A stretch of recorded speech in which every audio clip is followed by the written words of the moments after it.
too. No, it's not coming. It's Salted is good. It's using the laptop microphone. So yeah. So select it again. See if the line pops up. Sorry, everybody. We're totally prepared. Yeah, line. There we go. Okay. I think now we have sound. Hello, everybody. Welcome to episode... We're not amateurs. Welcome to episode 1 of In Review for the General Admissions Podcast. If you are just watching this post live stream, please follow, subscribe, like, share, all that fun stuff. If you are just finished, if you finish watching this and you like it even more and you want to support us, we have a link in the description where you can support us directly. YouTube and Twitch and all that does take a cut when you donate through Super Chats or through tips through Twitch. If you want to support us directly, you can tip us through the link in the description. We also have merch available. We got t-shirts, we got coffee mugs, we got all this cool stuff, so check that out. John, how's it going, buddy? Not too bad, bro. Not too bad. Good to see you. So Good to see you too. We kind of did an impromptu change where, as you can see, we got this wide angle going right here because I'm big smooth brain and forgot to bring my extra cameras because I'm like, oh, we left everything here last time, and I'm just being... It's not a big deal. It's not a big deal. We beating myself up over it. But anyway, so today we're going to be discussing essentially Deadpool and Wolverine, and holy crap, it was really good. Revitalization. Yeah, it really is a breath of fresh air. Because lately there's not a lot of good movies coming out. There's not a lot of like anything that's worth going to the theaters for. I haven't been to the movies. The last time I went to the to an actual theater was, I think, like 1 or 2 summers ago, and that's because a few of my friends were going and I was invited, and even before that was like pre-COVID. So being a theater is going to the theater, just I don't know what it is, like theater popcorn is just really good. Oh, it's the best. But let me ask you something, because I've been thinking about this. If you don't mind, how much did you spend on that night? So with the tickets, so I got both tickets, a large bucket of popcorn, a large soda. All together, that was roughly like $40. Ouch. Yeah. That's actually, and to be perfectly honest with you, that's not bad. Yeah. That hurts like to hear. It actually might have been a little more. I think it was like, I want to say because I called a matinee. It was like $12.50 a ticket, and then the popcorn and the soda all together was like another $18. Yeah, because I mean, I was hearing people talk about it, and they're talking about like tickets are $24 if you go on like a prime time. Yeah, like matinees are honestly like the way to go because there's it's cheaper and there's more than likely going to be less people there. Yeah. And just going to the theaters like. Yeah, like sitting at home and watching something streaming is cool, but I don't know. Like the theaters still have their charm and their the atmosphere, the ambiance. Yeah, added with the THX sound systems that are in there.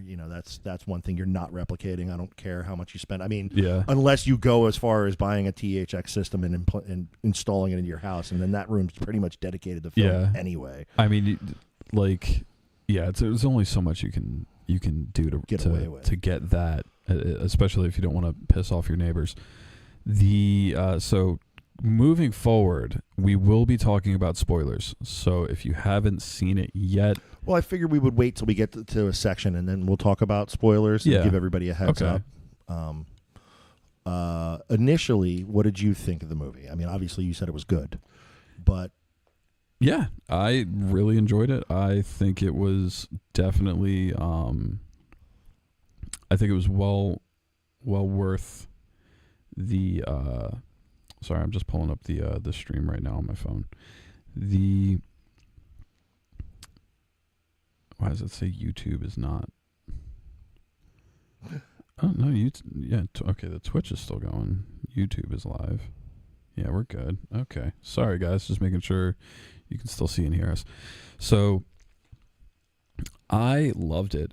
Like I said, it was a breath of fresh air as far as like not just cinema, but I think the last Marvel movie I really watched was Doctor Strange: Multiverse of Madness. Okay. And that I saw that live streamed, not live streamed. Like I watched it on Disney Plus. Yeah. And I enjoyed it. I liked seeing the multiverse kind of play out a little more within the realm of Marvel. I kind of think what they need to do is kind of, because like since Disney's acquisition of Marvel Studios and Lucasfilm, which, I mean, let's face it, Stan Lee and George Lucas, kind of handing the reins of those IPs over to Disney, I honestly think is a stroke of genius, because Disney's been distributing movies for how long? Yeah. And they're not showing any signs of stopping. 1920. Yeah, they've been doing movies for as long as movies have been a thing. Stay out of the writing. Let like the writers and the creators and the people who write those stories do that. But then, like, you say that it didn't seem like they were going to do anything. They looked really close at not doing it really soon. If they would have stayed on the trajectory that they were, I would definitely say so. So with that, without getting into political standings when it comes to Disney, I have to say that that's one of the things that I appreciated about Deadpool, is that it talks about the industry. The movie itself is an allegory to the industry. Yeah. And it says it without getting mired in identity politics or anything along those lines. It literally is just a straight up like Friends movie. Yeah. It is there's a shirt that I saw that said Best Bubs. Best Pubs. And it's Deadpool and Wolverine next to each other, but it's like, it's not them. It's like Bert and Ernie from Sesame Street standing next to each other, dressed as like Deadpool and Wolverine. Nice crossover. Yeah, and but yeah, I think that this is like I said, a breath of fresh air. I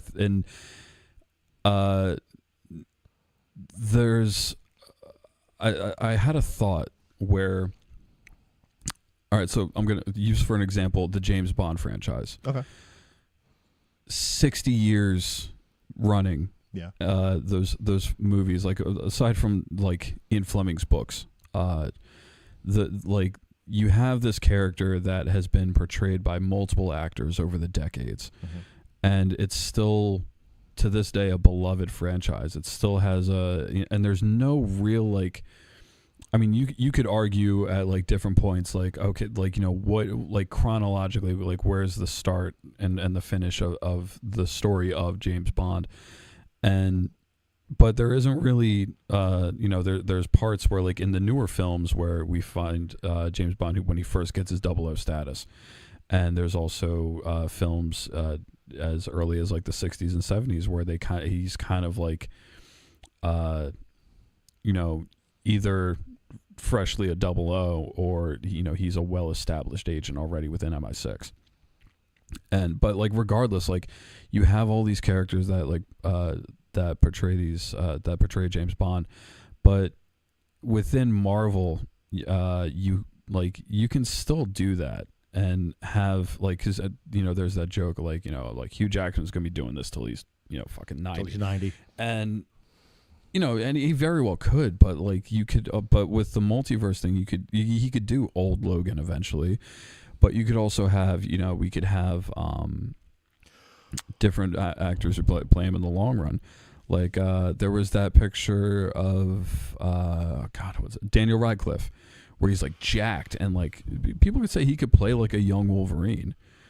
I think that was like something that was circulating canonically on the internet. A young Wolverine would be for like World War I or World War II. Yeah, which would be phenomenal to see on screen and see Daniel Radcliffe play it. I think that would be cool. He's a great actor. I actually just recently saw Guns Akimbo. Oh, that's a great movie. Yeah, yes, very good. Wild movie, but really good. That's another thing we could talk about of it, because now that we're doing movie reviews, we could talk about it. Totally. But yeah, like I think that would be really cool to see him do it. But I think the whole like Disney doing Marvel, there's parts of it that make me think, and this is like going as far as like the like I still haven't watched Loki season 2.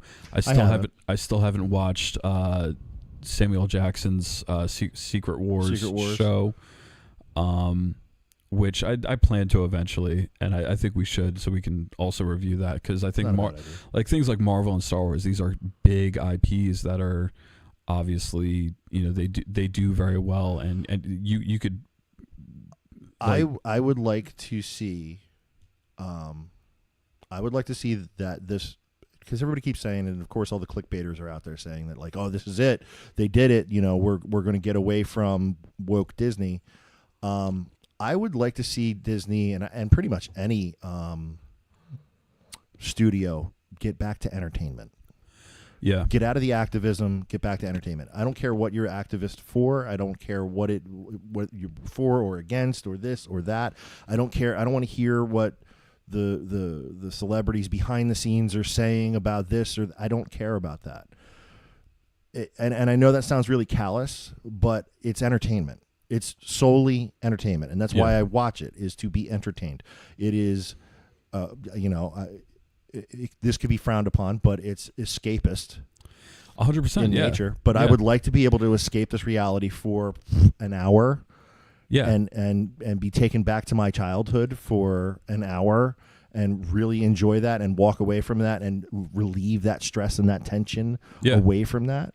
So I would be eager to see what Disney does with its current IPs after this.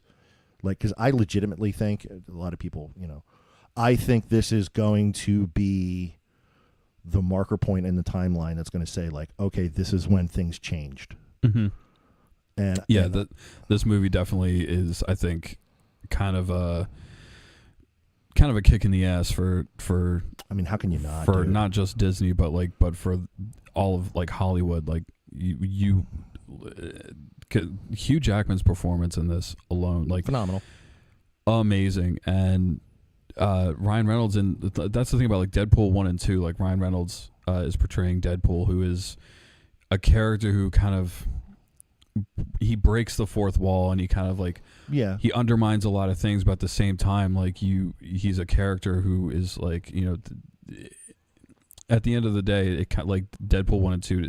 I don't want to say it's a love story, but it's him, and it's like it's a broship. Yeah, it's a broship, and it's not not Deadpool Wolverine, but I mean like Deadpool 1 and 2, like his what's her name in the movie?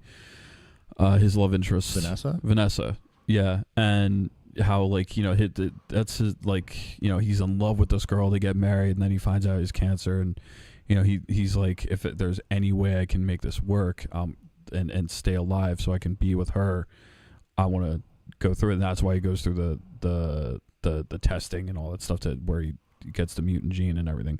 Well, even this story was about Vanessa. A little bit, yeah. She took a backseat to the whole thing, but even it was a touch on because of his choices that they were no longer together. So. Again, we were talking a little bit about this stuff before. It's the hero's journey, and it doesn't matter which way you paint it. People watch stories for the hero's journey. You want to see the hero succeed, because you want to live life through that avatar to feel as though even though you sat in a chair and ate popcorn, you vicariously lived through that character, and there was trials and tribulations, and there's things that you can connect there and be like, I was in a bad relationship, and this and that, and this is where this ties in, but that's reflection and self-reflection, and that's really what people are all about. And it's not about activism. It's not, and that's what they, like, Hollywood needs to get right, and they need to get back on track, because movies, video games, like the world right now sucks, and we watch movies and play video games and read books and comics and TV shows to kind of, like you said, it's escapism. It's to like be put into this world where he does get the girl in the end, right. Or like he it's everybody loves a happy ending because we all want a happy ending in the end. Especially when you don't have to pay for it. Yeah, exactly. But but I think that you always pay for it. This, in some way, but I think this movie is a step in the right direction. I think that it's going to open up to more, films and movies, and like they focus on what makes them money. But what makes the money is a good story. Like that's what's going to make. Well, it can honestly be said in the past. What phase is this? This is like phase 8, I think they call it. When it comes to the Marvel Universe, I think this. Yeah, is like Iron Man 2008. Iron Man was like phase 1. Yeah. With I would say I don't know what like phase it is. I know that they have as far as I can tell, they have the Infinity War saga, which is pretty much like Iron Man 1 to Endgame. And then they have the multiverse saga, and like the like that, like anything like Winter Soldier, and and Red Falcon, like that show, or Captain Falcon, shows like that, and shows like Loki, shows like Secret Wars, like that's like the expanded universe, like the Infinity Saga is like the Skywalker saga of Star Wars, and then like it adds more, and that's I think that this phase is a dud. I think, and it's not just. It would be different if it was like one property or another. If it was just one show or another, but no, like majority of the movies that came out in this phase were not. Yeah, like I still haven't seen Quantumania yet either. Quantumania. That's the latest Ant-Man. Yeah, I can't. This is the thing. I can't remember whether I saw it or not. Yeah. It's, and that's the thing. Like, if you had, it didn't leave an impact on enough to really recall. Just like we were having this conversation the other day with Captain Marvel, and it's like nothing against those people, those actresses, but there's nothing memorable. I couldn't recall a scene from that movie whatsoever. I understand that, like, I know how she got her powers. And I couldn't tell you the plot of why she was helping out the aliens, and lost. Yeah, I enjoyed it. I remember, like, essentially the aliens, the Skrulls, I think they were called. Skrull. It's sort of like skull with an R. Gotcha. Skrull. Yeah, they just wanted to go back to their home planet. Yeah, they are far more important and different in the comic book series than a bunch of space refugees. Yeah, it's because there's the Kree or Gree, like they were the ones Ronan's race within the Marvel Phase 5. Thank you, Raven. Appreciate that. Thank you. They were in They kind of tie, because like the Guardians of the Galaxy, we see some Skrulls and some Kree or Gree, whatever they're called, aliens and stuff, and people, like, it's and then like in Secret Wars, from what I understand, Nick Fury is kind of like dealing with, like, kind of being off the grid.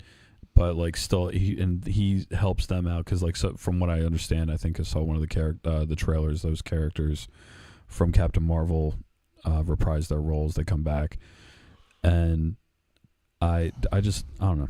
I really think that this is going to be the next stepping stone where they're like, all right, we got to write like good stories. It can't just be like woke bullshit. So okay, if you're worried about spoilers from here on out, we're going to start talking about the actual movie, and we're going to start dropping some spoilers.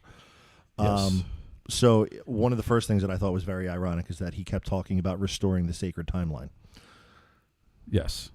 Which was a billboard of a message that he was trying to put out there. Yeah, I think from what I understand, and like, again, spoilers, if you're still watching, pause it, go watch the movie, come back, unpause. The sacred timeline, I think, is what, if I remember correctly, because again, I saw this movie like 2 weeks ago, and I tried my best to recall, key moments and stuff. The sacred timeline is the one where essentially Wolverine lives, and there's a bunch of timelines where he's still alive.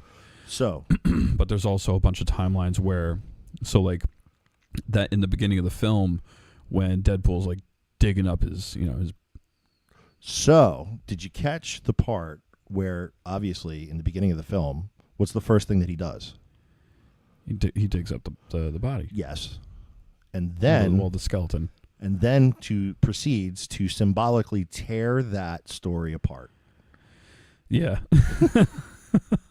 Well, that's also... So, because it's in multiple universes and everything, because if I understand correctly, this Deadpool in Deadpool and Wolverine is from like the Earth.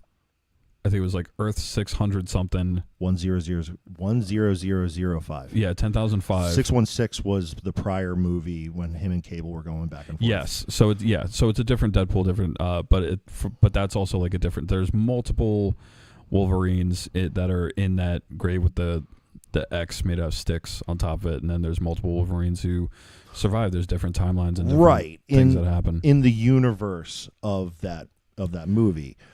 What I'm saying is, symbolically, he was retconning Logan. Yeah, I didn't really pick that part up until you spelled it out for me, and I'm just like, yeah, he literally just like tore him apart. He tore the whole story apart and used his bones to beat up the TVA, which was great. Just seeing him doing that to an NSYNC was a bye bye bye. Hence the music bye bye bye. Oh, son of a bitch! Why else would that be? This is why, like, you're so good. You're so good at like picking things up, and I'm just like, this is a good movie. Like, otherwise, why is that music montage there at the beginning of the film? Yeah, like it doesn't really correlate. But if you take it in you're good, as he's saying that he's getting rid of the story, bye bye bye. I love it. Yeah, now I get that now. So he's essentially saying that he's restarting the Wolverine timeline. Yeah. Which I pointed out to you the other day, when they're in the control room and Paradox is explaining how the timeline was failing because the anchor being passed away. When Deadpool leaves, gets the worst Wolverine of all, and brings him to the control room, that second scene. Mm-hmm. The first time, the timeline in the background's failing and it's shrinking and it's getting smaller and the tendrils are crawling out over top of it. And like I said, the second time when he actually shows up with Wolverine, if you look at the monitors in the back, it's fully extended across the back of the screen, meaning that at that moment, he already fixed that timeline. Anything he did outside of that, yeah, I got to rewatch extra. it. But he had already accomplished everything that he wanted to. He had already saved the timeline. He had already saved his friends. Yeah. Because realistically, if you're talking about time, everything's predetermined. So the simple fact that he brought him back, everything that happened out from that point on was planned.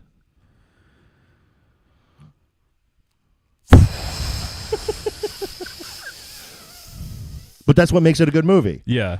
That's what makes it. That's one of the parts that makes it a fucking phenomenal and movie. It's funny that they say that that Logan, Wolverine, whatever you want to call him, is the anchor being, because when you watch like the original like X-Men movies, like Wolverine, it really is like, kind of the one that carries the character that carries those movies. So if you notice, there was a lot of references where they're talking about. Especially in the montage where he's going to the different Wolverines. And he does Short King. Yeah. And do you know why they did the Short King one? Because when they first cast Hugh Jackman, all the movie critics were saying that he was too tall. He was too tall. He wasn't bulky enough. He was too ripped. Wolverine's not ripped. He's just, big and... Well, I mean, yeah, you look at Wolverine, like Hugh Jackman wasn't really like like really jacked in the first Wolverine. No. Like he was like, No. yeah, he was fit, but he wasn't like shredded. He was still coming off of his rom-coms. Yeah, he just got off set the theater doing Oklahoma. Yeah. Which have you ever actually watched the like clips of like Hugh Jackman like doing like theater? Well, against my will. Why is it against her will? Against my will. I don't know, I guess because like I was a theater kid growing up, I appreciated it more. I am not a theater person, but so that's why, like the thing that kept popping up was the wrong Wolverine. I love that they at least had one with the like the brown and yellow uniform, like because the one X-Men game on like Sega, like that was his outfit. Well, I don't know when you got into X-Men. I got into X-Men probably like early 90s, and that was the Wolverine from like 90 to 93. Okay. Yeah, I really got into X-Men when like the 90s, like the animated series. Yeah, same. That's when I really got into it. I was actually going to bring some like most of the comics I have are like Star Wars, but I do have like some Marvel, some like other ones that I have, but I have some like X-Men ones too that I was going to bring, but I just forgot to bring them along with the cameras. This is the fucked up part. I was never much of a big reader. Neither was I, but like I'm more of like the animated. Yeah, like visual, like yeah, I get it. You like the books with pictures. Yeah, which is why I like comics. Because my brain just can't sit still long enough to. But that's what got me into reading was the what's it called, Heir to the Empire. Okay. Because I was a kid, I was like, you know, I used to watch the original trilogy on VHS like over and over. Like I had that little thing where you could like super rewind your cassette tapes and then I would just pop it right back into VHS. And then I remember I was in the library one day when I was a kid. I was like 6th grade, and I saw there was like a Star Wars. I was like, they have books? And I was like, and I started reading them. Like, holy shit, this is right after Return of the Jedi. This is, oh damn. And that's when I discovered like there's more books, there's comics, there's like so much more like of this, and that's immediately I was hooked. So that's when I got like started collecting some comics. I think one of the first Marvel comics I got when I was younger was a Superman comic, but then I picked up like some Daredevil. Venom was a big one of my favorite. So that's where that's the next thing I was going to say is I was never really big into the mainstream good guys, the you know, the actual. I like the X-Men because of the TV show, but when it came to like if I had to choose a comic to read, I had the Juggernaut series, I had the Venom series, yeah. I had Youngbloods, I had Spawn. I had a lot of Batman. Spawn was a cool one. I think I had 2 Spawn comics. I liked the dark and the gritty. Like, I know. One of the things that, you know, when I was a little kid, I actually had the series that Christopher Nolan based his movies off of before I ever knew that was, you know, really that important of a storyline. Which one was that? That was the one. I don't know the actual name of the arc, but it's the one where he gives up. Batman gets his back broken, and he gives up the mantle to Azrael, and Azrael is a psychopath. Jean, he's the French one, and he builds these gauntlets that have like razors for fingers. And basically, Azrael goes as Batman and gets revenge on Bane and literally beats Bane till like death. Like, and it was groundbreaking at that point in time because it was like the first time like anybody died in the series.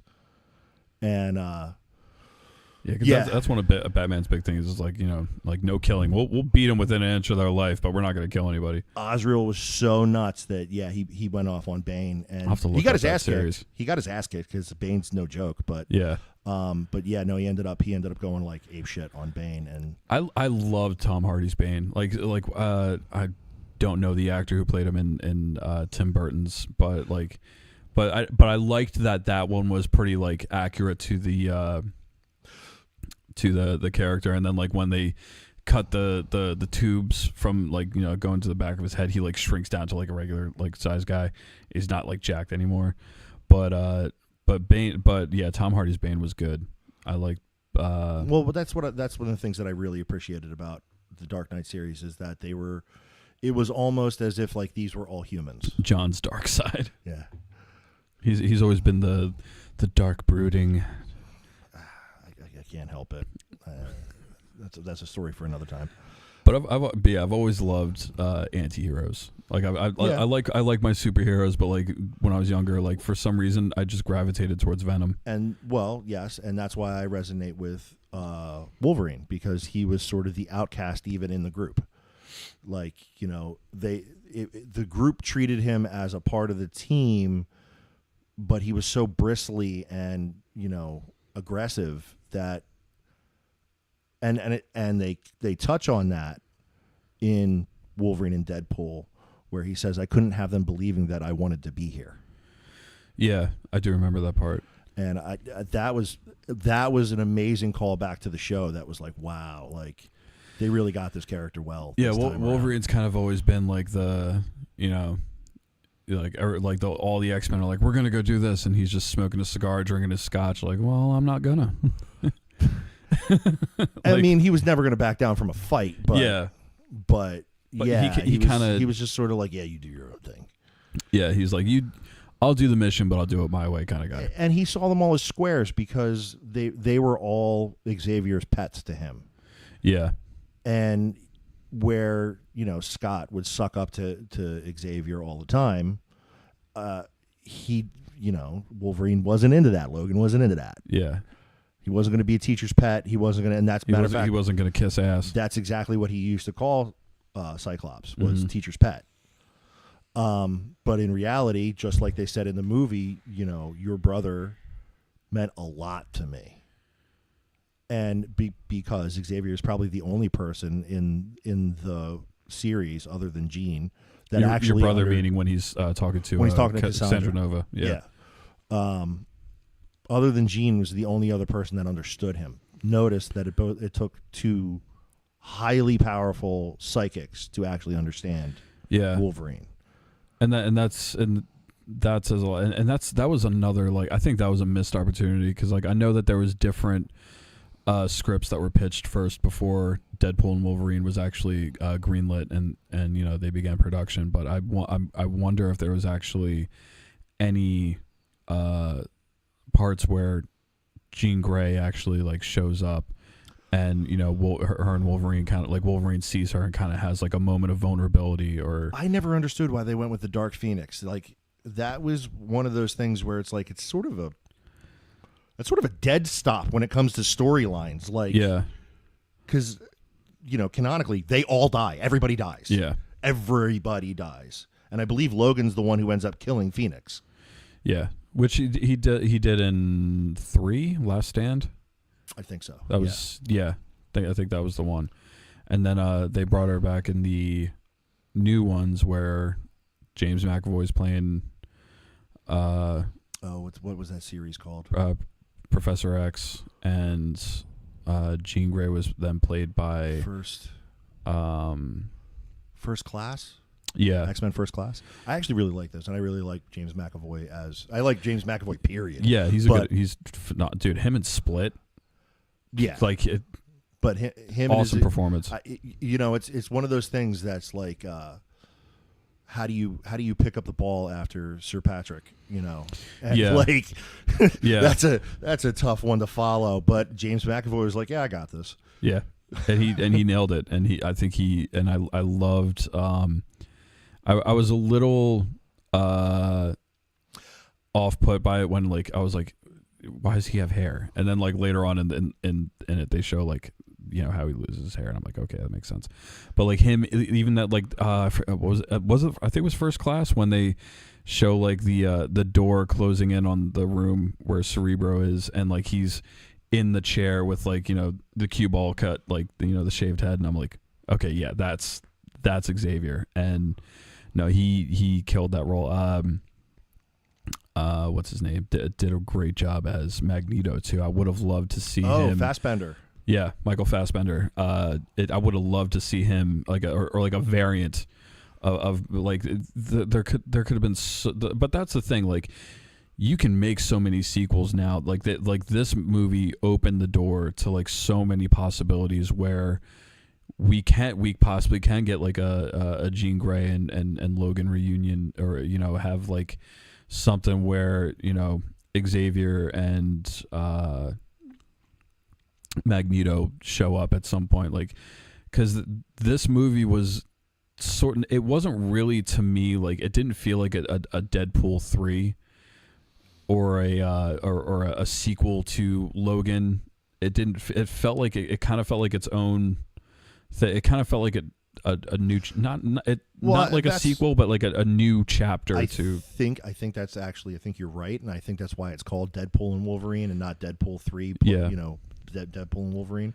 It's actually, I believe it's its own movie. Yeah. Because the what was it, 691 was the Earth that Deadpool 1 and 2 take place. No, I believe the originals, the first two were 10005. 10,005, yeah. And he makes a jump in the second one to 616, and he somehow involves Planet 616. I got to rewatch it. Yeah, I was actually watching somebody. They broke down like all the different time jumps that he does. But so one of the other reasons why it's like you said, it's like it's not a sequel in any way. Yes, and because of all the cameos, it was sort of like the Endgame. It's like a sister movie to Endgame because of all the cameos. Yeah, I can see it like that because and that's the thing. Like, I think we talked on it before. How you said Gambit, Blade, Electro, like, so the X-23. They didn't really die at the end. Oh yeah, they definitely did not, and it's sorry to ruin it for you, but no, and that was sort of the thing. So he makes that wish, and he says, can I get my friends back? Because we left them back there, and I believe it showed Blade. I believe it showed Elektra. So it was confirmed that they're both still alive. And then when you wait for the post-credit scene, you can see Gambit sort of wandering around on like one of those monitors. On one of the monitors. And I would love to see, it's poor Channing Tatum. I feel like he's been getting hosed, and then all the people that are out here are like, he's too big, he's too that, he's too this. You know what? He did a great job.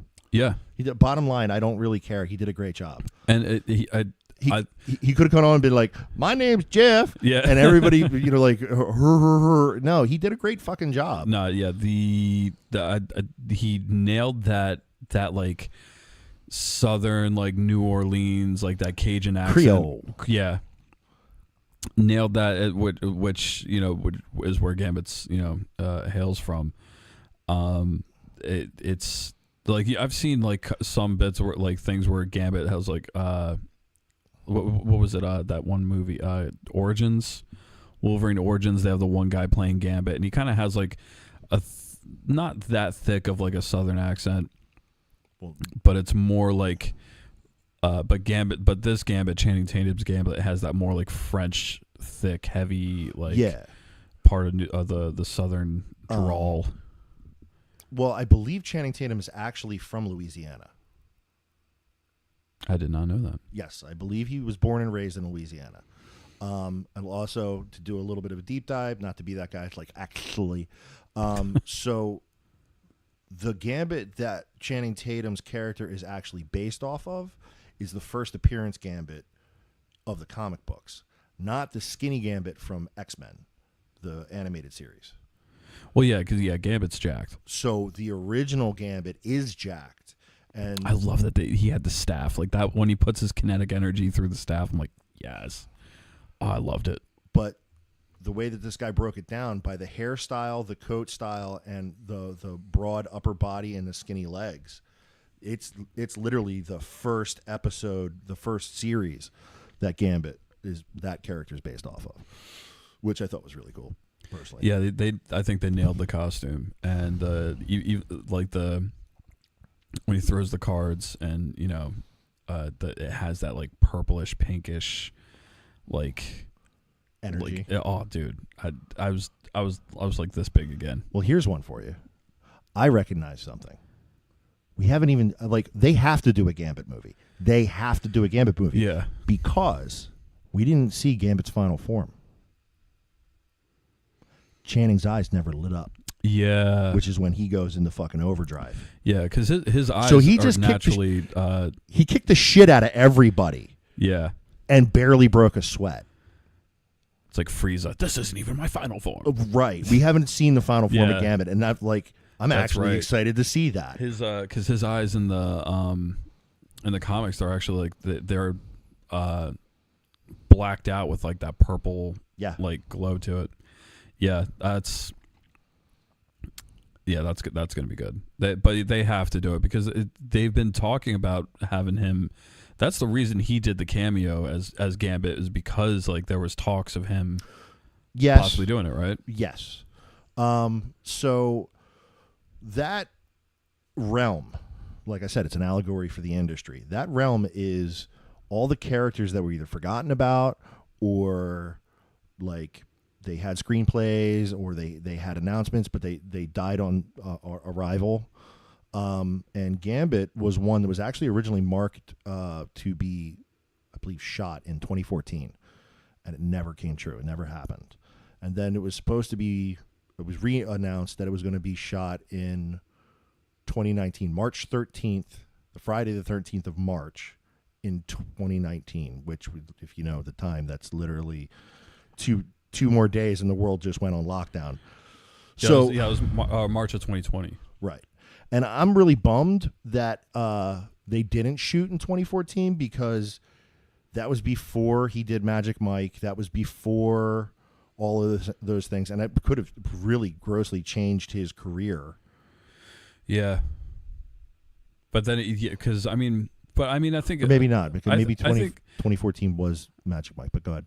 I think everything happens for a reason because, like, I feel like once you play a character... like especially like a superhero character, you're going to be known as like, if you see like people watch Sherlock Holmes and they're like, oh, that's Iron Man, but that's kind of scathing because RDJ he's a chameleon. he is, but it's more like. That's the thing. Like when you get when you see Halle Berry, you don't necessarily think Storm. You might. Some people might recognize her as Storm. So chicken or the egg? Is that or Catwoman? Well, you definitely don't remember Catwoman. Is it because of her performance or because of the story? I think that's sort of the part. Like that was something that was a phenomenon that ended up happening with Blade. Blade 1. Iconic, amazing, one of my all-time favorite movies, Remote Dropper.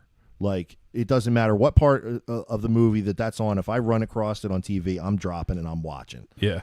And then it changed. Blade 2, I know I've seen it. I can't remember anything of it. Blade Trinity, I think I also saw once. And I didn't really it didn't stick for me. Marvel not Marvel actually. I forget. I think it was 20th Century Fox or it was Miramax. I'm not sure. I love when they're in the void. Like the 20th Century Fox logo is just sitting like a half buried tombstone. Well, yeah. For reasons. Because that is the limbo, and 20th Century Fox died in that limbo also. Yeah. But what happened was they took Blade, and everybody loved it because it was bloody, gory. It was adult. It was, it was gritty. Yeah. And then they took the second one, and they were like, we want to make this a little bit more, friendly. And it just we can't have blood raves again. Yeah, they sort of polished it down and took away all of its sharp edges, and they should have just let Wesley do his thing. Just let him be Blade. Mm-hmm. Why are you messing with perfection? Like, and the fact that they brought him back, and my favorite line is when he stops, looks dead at the camera, and goes, "There's only one." Yep, you're fucking right. There's only one. There's only one Blade, and I understand. And believe Deadpool that looked at the camera like, "Ooh, shots fired." Well, that's because I believe there's actually one in the making currently, but nobody's gonna like. Yeah, put Wesley back in that picture. Yeah, that's the thing. It is you get these remakes and revamps, recasts. And it's Hollywood does this thing where it seems like they, don't fix what ain't broken, and they're trying to make things like in not in their own image. What's the word I'm looking for? The problem is when it comes to the industry, they see these things as a product and not entertainment. And if you would actually lean into the entertainment and see that the product evolves out of the entertainment rather than trying to make the product more approachable to other people, and just made a good product by making good entertainment, then they could just rake in millions. Like I never understood the idea of like, all right, we have all these people that are showing up and dumping money into our pockets, but we got to get that last 2%. We got to get that last little bit of little, like, why aren't dogs watching our show? We need dogs to watch our show. And it's...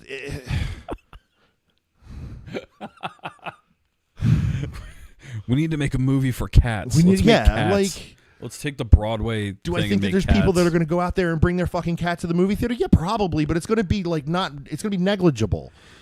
You know what have made me actually lose my shit in the movie theater is if at any point it could have been like in these time jumps, or it could have been in the void. It could, but like if you see like Michael Jai White come up, and then stop it! You're giving me goosebumps, dude.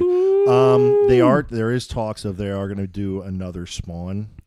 I would love to see Michael Jai White reprise the role, because to me, there is no other. Yeah. But I believe that the storyline that they're doing is actually a revamped storyline. I think they might be changing the character as Spawn. There might be 2 Spawns. I don't know. But I don't want to get too deep into that. And McFarlane was always sort of seen as the outsider. I don't believe he's a part of the Marvel property. I believe that's McFarlane Image. No, Spawn is Marvel. Spawn's Image. No? Yeah. I believe Image is like an offshoot of Marvel, but yeah. Where it gets hazy is that McFarlane got his start in Marvel. And he was originally an illustrator, and he might have been a writer for like a very short period, and then he got fired. Maybe I'm thinking of Dark Horse. But no, he's always been he founded Image. Okay. But yeah, like it's and that kind of harkens back to what I was talking about earlier. Like, eventually, like Sean Connery could have only done Bond so many times. Yeah. Eventually, you got to get like Roger Moore, and then eventually he gets old, and so eventually I think you're going to have these characters like, Robert Downey Jr. isn't always going to be able to play Iron Man. Chris Evans isn't always going to be able to portray, Captain America or Johnny Storm. Michael Jai White isn't always going to be able to play. Eventually, you have these these characters are essentially immortal because these stories are timeless. These characters are timeless. I think MJW is either retired or he's just doing voice acting work right now, because he's always been a big part of voice acting too. Yeah, he's big in the animated series, but like Wesley.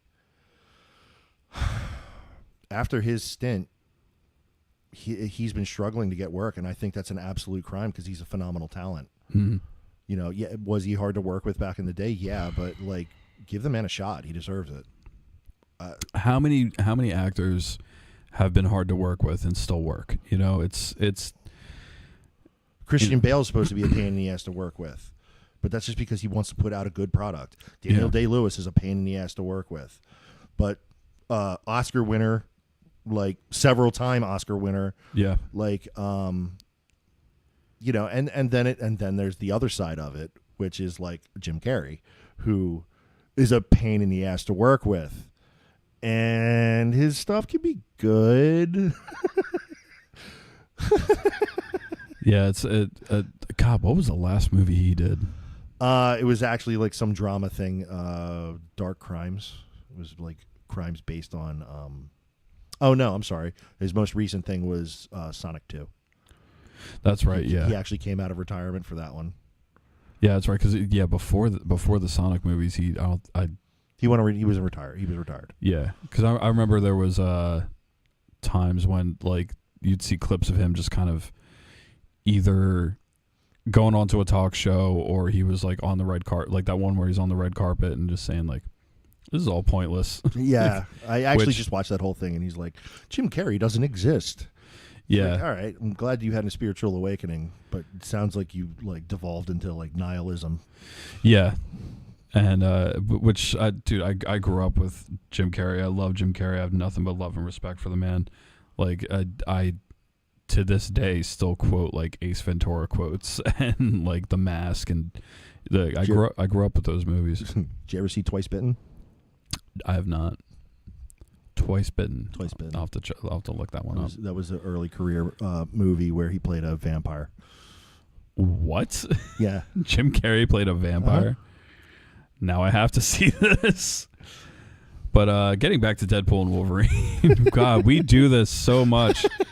Oh, God, we're all over the place. The only one that I probably, and it's mean to say, but the only one that I probably wouldn't really give a shit about is Jennifer Gardner. If they reprised Elektra, I wasn't a big fan of her with Daredevil. I don't think I'd be a real big fan of her. Well, the new Daredevil was good. I watched the show, and what's her name played Elektra.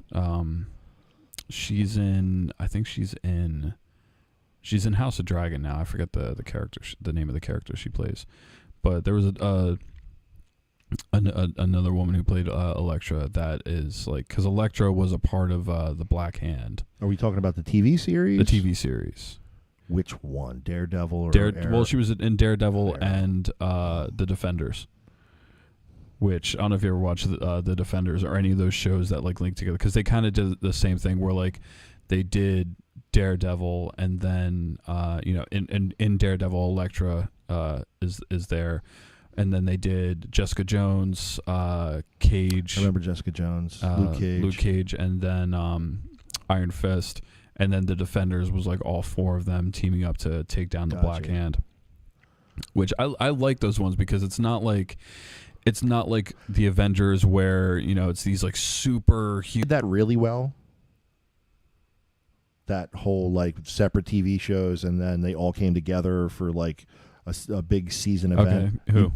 WB killed that with Arrow, Flash, I never watched those. I never watched Arrow, Flash. I went on a binge during COVID, where me, Steph, and the kids were watching those, and they actually like their movies. Not always great. DC's movies, not always great, but the DC Extended Universe, that phenomenal. One of the things that pissed me off is they should have taken the kid from the Flash TV show and made him the Flash. It would have been worth watching. Instead of what's his name?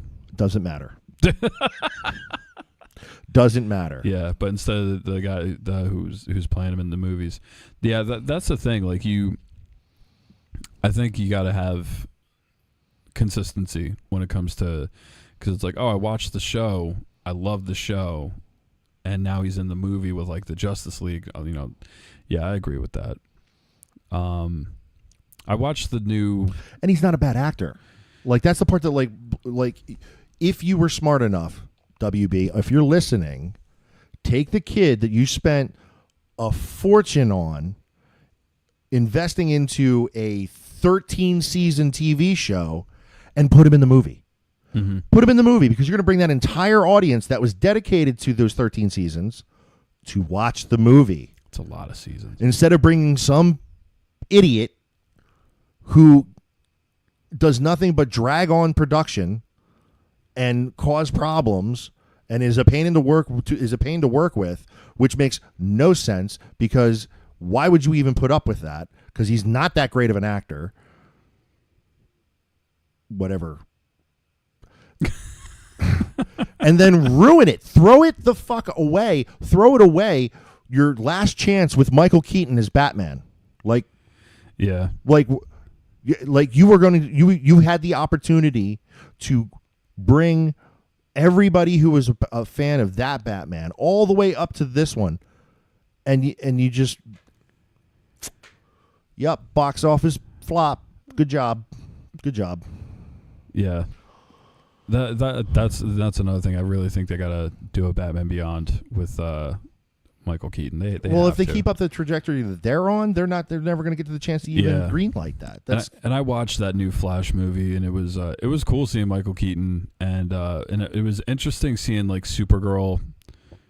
I forget her name. But yeah, like who plays the other Supergirl? Kryptonian. I don't know her name. She from the TV show? I swear to God, if they brought her from the TV show, no. She was like she had like short brunette hair, but she was like, maybe she wasn't Supergirl, but she was like another Kryptonian that was captured. We're in DC Valley right now. Yeah, we're going. Bring it back to Deadpool and Wolverine. So it was very interesting. When I saw Chris Evans, I gotta say it threw me. I got pranked. Because I was like, did they seriously bring back Captain America? Because even Deadpool was like, oh, it's Captain. Yeah. And like, that's how you do a superhero landing. Right. And he's like geeking about it. Yeah. And then I got to say that I was actually even more impressed to see that it was Johnny Storm. Avengers Assemble, say it. Flame on. What? But it was so appropriate. It was, and it was so good. So appropriate. I also loved another cameo that I don't think is getting enough credit that I really enjoyed seeing. Sabretooth. Oh, yeah. Well, that's so that was the part. That's what made it click for me. When I saw, he gets down, he starts talking trash to the group that's like circling them. And I'm Toad. Mm-hmm. Ray Park. Yeah. One of my all-time favorite no dialogue actors. Literally his only line in X-Men, quit screwing around. Yeah. Sabretooth. I knew it was Sabretooth as soon as I saw him. I was like out of my chair. I was like, that's Sabretooth. I was like, they're redoing the battle. And I'm expecting this epic battle, and then there was another, like, all right. Okay. There's another X-Men antagonist that he's kind of like in the background, foreground, like off to the side. And I'm almost positive this is his name, but I could be wrong. Manifesto. He was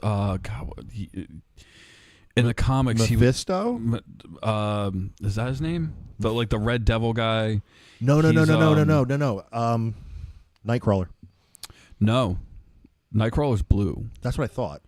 But Nightcrawler is the offspring of Mystique and Mephisto. Mephistopheles? No, he's now it's gonna bug the shit out of me. Let's look up Red Devil guy in X-Men. Not Blue Devil guy, because that's Nightcrawler. But he had a couple of shots where like he was at that compound that Cassandra Nova had. Yeah, I saw him, and I thought I was like, why is Nightcrawler red? He was in his name is Mephisto, which he has powers similar to Nightcrawler. It's Mephisto, something like that. But it was cool seeing him. It was cool seeing like the Juggernaut. I was bummed that they didn't use the original actor to play Juggernaut. Yeah. Bullet Tooth Tony. Yeah. He's always, I don't care what his real name is. He's I love him. always He will Bullet-Tooth always Tony. be Bullet Tooth Tony to me. What? Yeah, crawler. Why do they call him Boris the Bullet Dodger? Because he dodges bullets heavy. Azazel. Red Devil looking guy, black hair. Azazel. Azazel. Who am I thinking of? Mephisto. Well, Mephisto is a bad guy from Spider-Man. He's the one with the big globe head, and he wears like yellow. Manifesto. That's Manifesto. But like, who am I thinking of? And I believe Mephistopheles is also a character somewhere in one of those. But no, I was. There was like 3 characters that I named on the trucks. Oh, Pyro. Pyro was the third one, and I liked that he played a weasel. Azazel. Yeah. Who am I thinking of then? Okay, that guy Azazel. He was in either one of the other X-Men. He was in one of the other X-Men movies. He was one of the mutants that Magneto recruited. Okay. Along with like Pyro and right. That was the I think that was the second or third of the original trilogy. Yeah. And it was focused on Pyro because they were like trying to get him to join the X-Men, and then he ended up joining. He ended up the Mutant Rebellion. He ended up being a double agent. Yeah, which is ironic because that's what he is in this movie also. Yeah, it took me a minute to realize it was the same actor. Yeah, he grew up a lot. Yeah, but it was really cool seeing a lot of those like everybody's talking about the big ones like Blade and Elektra and all that, but like I said, the Azazel, Juggernaut was another cool one. Toad, Sabretooth. It was, but the one of the coolest things, and I love that right before Deadpool and Wolverine are about to duke it out in the void, Deadpool just looks at the camera. He's like, "Geeks, get your socks ready!" And he just does that that armed leg, like that full sprint on the ground, like digging his claws into the ground, just going. And I'm like, oh, dude! I was like, dude, I almost stood up out of my seat a few times. There was a lot of really cool parts. They really nailed the character. I think they really nailed the character. They let him cook. Yep. That's what the kids say. Hello, fellow kids. How do, fellow children? Holding a skateboard. Yeah. Steve Buscemi's eyes. But yeah, it was really nice, and the little touches here and there, like even when it was sort of a joke that Deadpool says to Wolverine, "You were always the right one." Yeah, there's little like being touching isn't, but by touching I don't mean like fondling. I mean like being emotional is not was never really a big part of Deadpool. Mm-hmm. Like he's not supposed to be sentimental, so it was actually really nice to see them sort of like even in a way break character and just be like, "You were always the right one." Yeah, and because he was, I legitimately like. It's so ironic, like because we grew up during that stuff that I remember all the times where people are like, Hugh Jackman was not Wolverine, but he literally carried that series. Yeah, he literally carried that series, he did. And you can't. He was the anchor being. He was the anchor being, and like you can't do a movie like Logan, where they finally took the baffles off. They finally took the blinders and the baffles off, and they let him do it. And that movie was so good.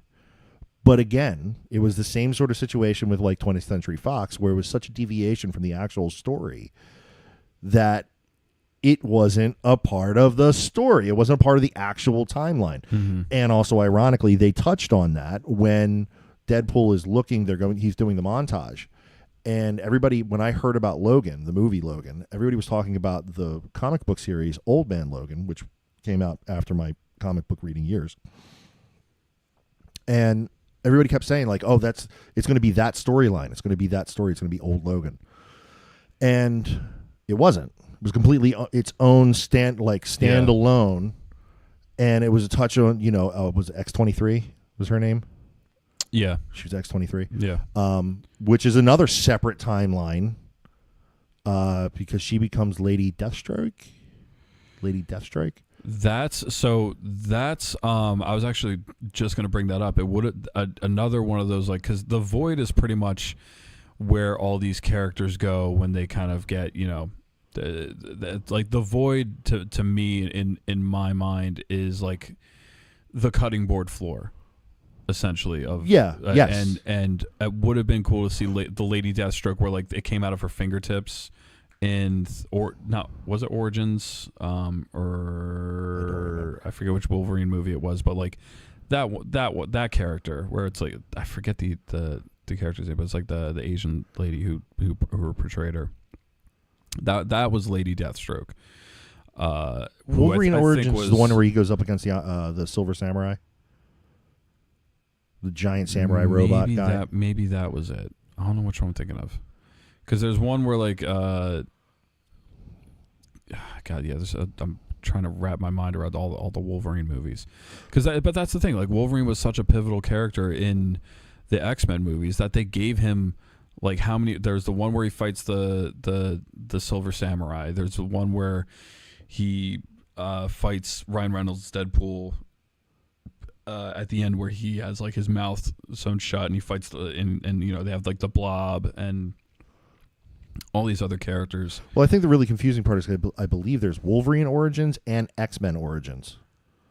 Yeah, that's what's I think that's what's so confusing about that. Yeah, it's a lot to take in. One of the other things that I thought was a very poignant moment, of course it's supposed to be, but I also saw through the lens when they're sitting around the campfire and X-23 is talking to him, and it's it on screen is her thanking him for her career. Yeah. And I thought that was like, wow, that was a really good scene. I like that one.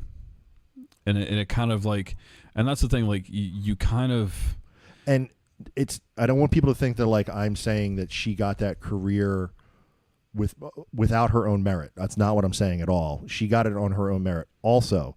But because of Logan, because of the synergy between them to portray that sort of grizzled old man and still have that connection of fatherly, daughterly, like they portrayed that so well, the two of them, that she's now gone on to become so much more, and she's getting lead roles all the time.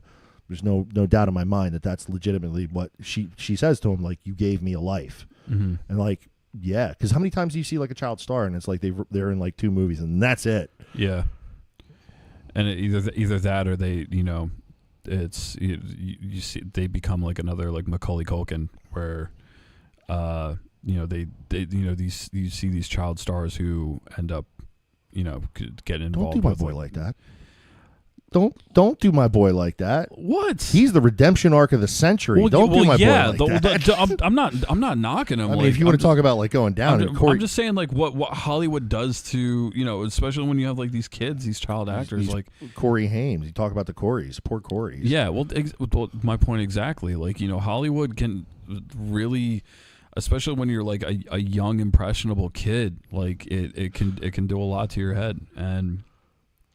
But no, it's.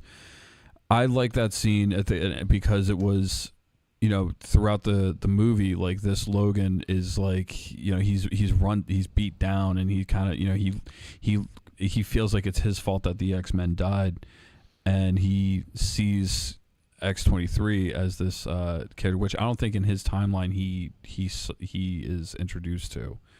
I don't think so. But he sees like, you may not know it, but like, you gave me hope. You gave me a reason to like, I have everything to thank you for. And that like, you don't really see a lot of him. Like, you don't see a lot of like, not emotion, but like him being like kind of like melancholy or, being an emotional character. But like But yeah, that scene I loved. I also loved the scene in the van when they're like just beating the shit out of each other, and he just roasts the absolute shit out of Deadpool. And he's like, you want to save the world? You couldn't save a fucking relationship with a stripper. You're pathetic. Like, I'm like, God damn. And he's like, and it's fucking God's joke. He punches the fucking Celia of It's God's fucking joke that you can't die. Like, that's another, like, one of my favorite scenes. There's a plot hole. Go on. How did Wolverine, who's only known Deadpool at that point in time, like time-wise, like a half an hour, know about Vanessa? Yeah. They could have talked about it off screen, but like at the same time, I mean, yeah, he is the merc with the mouth. He doesn't shut the fuck up. Yeah. and at the end, it was like, what? You got nothing to say? Mouth. Oh my God, I loved it. But yeah, that scene was really great. I loved okay. That whole fight scene, like them just using, like, you know, choking each other out with like the seatbelts, and like these two guys that just can't die, just fucking trying to kill each other. Well, that was sort in of a Honda Odyssey van. In a Honda Odyssey. Also, handsome pool was funny. Nice pool. Nice pool. Yeah. You don't regenerate. And he's like, look, you have hair, you have your face. Being a kid who grew up on, you know, the X-Men, how did you feel when he did the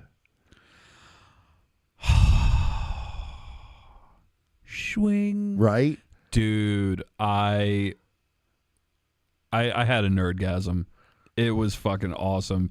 And he's like, I guess you save that for the best part for last. Or he says a line, something like that. And he's like, I save it for killing. I was like, nice. Yeah. And I love that they use the same technology that they use for Deadpool's eyes, where like his eyes can be like kind of animated a little bit. That was cool. I love the line where he's like, you ready? He's like, you mean I get to kill you 100 times? Fuck yeah, I'm ready.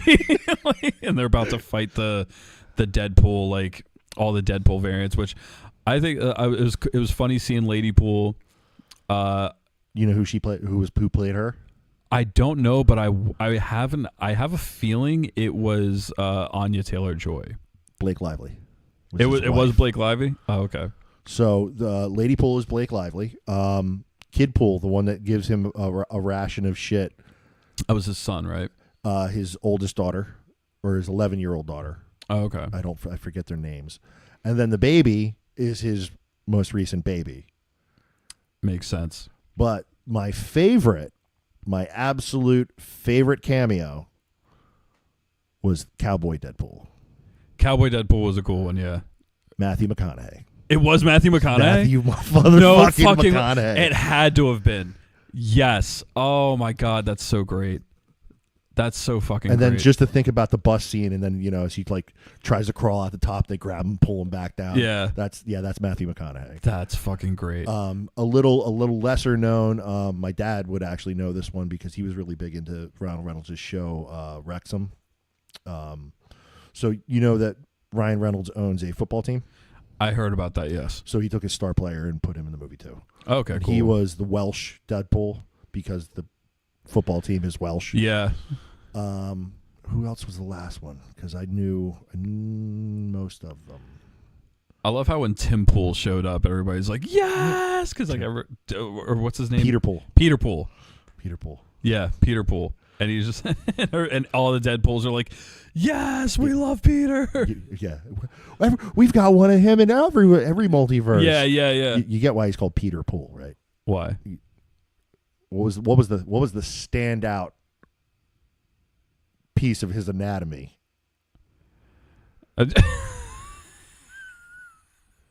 Peter. Yep. His Peter. Yep. Was like a fucking gourd in his shorts. Like, what the hell? Yeah. Yeah. But yeah, so Peter Pool. Oh my God. Yeah, that part was, and the part when like they're all shooting at Wolverine and he just holds up Dog Pool and everybody's like, "Stop, hold it!" And he's just walks, holding the dog, like, and they're like, "Fucking love that dog." Dogpool. Oh, that's the other one. The zombie head. Yeah. Headpool. Yeah.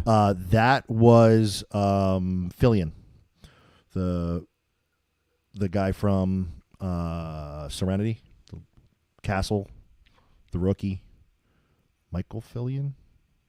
I think that's his name. Drawing a blank. You would know his voice. You never saw Serenity? Firefly? My dad was big into those to Firefly. I think he watches a lot of like that and like Warehouse 42 or whatever that show's called. He like Nathan Fillion. When it comes to those shows, he likes it. I don't know if you're watching, Dad, but chime in if I'm right. That guy. Okay, yeah. He did the voice for the head. Okay. I would show the camera, but you're so far away. But yeah, just look up Nathan Fillion. Yeah, it's the whole horde of Deadpools coming through. That was fun, and I loved how like the one scene in the end where they're like holding hands, and for some reason like Hugh Jackman's shirt just like fucking disintegrates, and like he's suddenly just oiled and rippling abs, and like Deadpool just leans over like, that's what you guys wanted, right? This is fan service. Yeah. But oh man, and I'm really I loved it. It was the whole thing was great. Little point that I pointed out to you when we were talking the other day is that Paradox looked a lot like Bob Iger. Yeah, you did bring that up. Yeah, he looks a lot like Bob Iger, which was very interesting. He was sort of the bad guy in the movie that was doing things that his superiors didn't know what he was doing. But just found out I was talking to my father because my dad's big into stocks and whatnot, and we talk about financials all the time. And they're supposed to be replacing Bob. Bob no longer wants to handle it. I heard about that. I heard beautiful. I also heard Kathleen Kennedy is stepping down. Thank God. She's retiring. She not just yet, but she says she wants like the next like thing that they put out that does well, whether it's like Marvel or Star Wars or whatever. She wants to end on a win. Yeah. Good luck. Yeah. But another cameo that I enjoyed in the beginning, we got to see Happy Hogan. Oh yeah. John Favreau's Johnny character. Fav. Yeah. That was funny. I like how they, he was like, like Tony, yeah, he doesn't handle these interviews. Yeah, I'm the guy. And he's like, oh, you're, and he's like, we, and he's like, oh, you're an Avenger? You're an Avenger? He's like, well, by proxy. Right. Yeah, like, it's just I thought you were a chauffeur. Yeah. He's like, I worked my way up. But yeah, that was a really fun one. What's your superpower? Defensive driving and parallel parking? Yeah. Oh man, it was so good. I loved it. And there was what's the name of Yuki, the Megasonic Teenage Warrior? Yeah, Teenage Warhead. Her girlfriend in the show is Yuki, who was in Wolverine Origins. Yuki was a character. Really? Yeah, that's if I'm correct, that's the same character. Oh no shit. Yeah.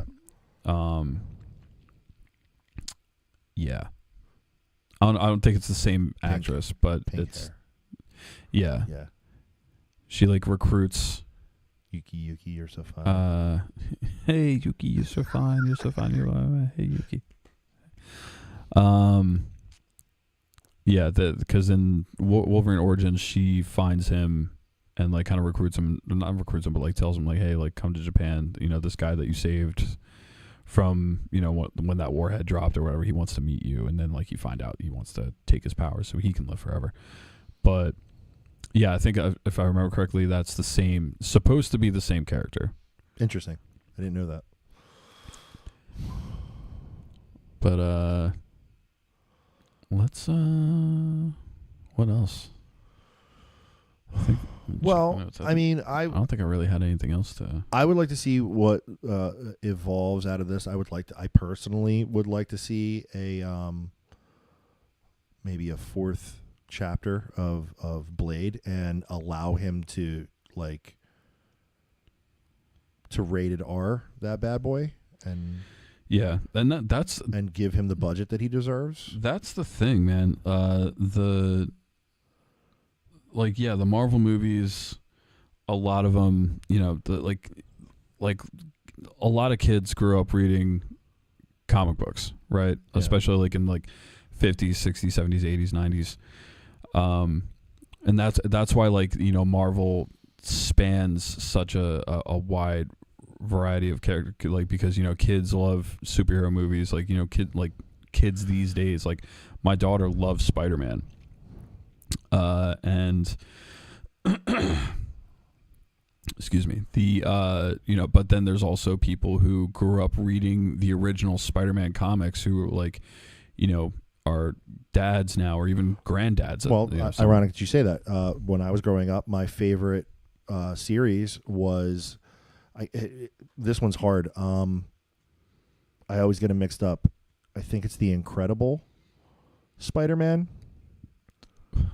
The Amazing Spider-Man? Well, there's the Amazing Spider-Man, the Incredible Spider-Man, and there's 3 different versions, and they're slight variations in name, but they actually delineates which one is which. Yeah, because I think it's supposed to be like the Amazing Spider-Man, the Incredible Hulk, the Mighty Thor. Well, they all have a title. The series I grew up on. Well, yeah, but when it comes to Spider-Man, there are slight variations in the name that designate which part of the story or origin it's in. So one of the things that really bummed me out was when I think personally, they shafted what's his name?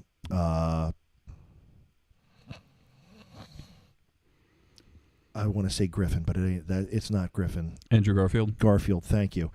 They stiffed Garfield. I think they should have allowed him. They gave Tobey Maguire 3 and 4.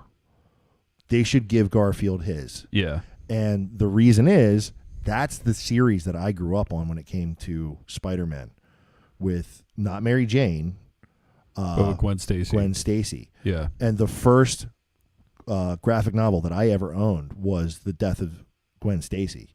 And one of the few times where I was choked up because it's right in front of you and everybody knows what happened. Yeah. But it pissed me off that they left it on a cliffhanger and Paul Giamatti is the Rhino, and I totally could have lived with that. Yeah. And they just they brought more substantive villains in that series than Tobey's or Tom Holland's. Yeah. And what really pissed me off, because I'm a huge fan of Sam Raimi, but he is not a fan of Venom.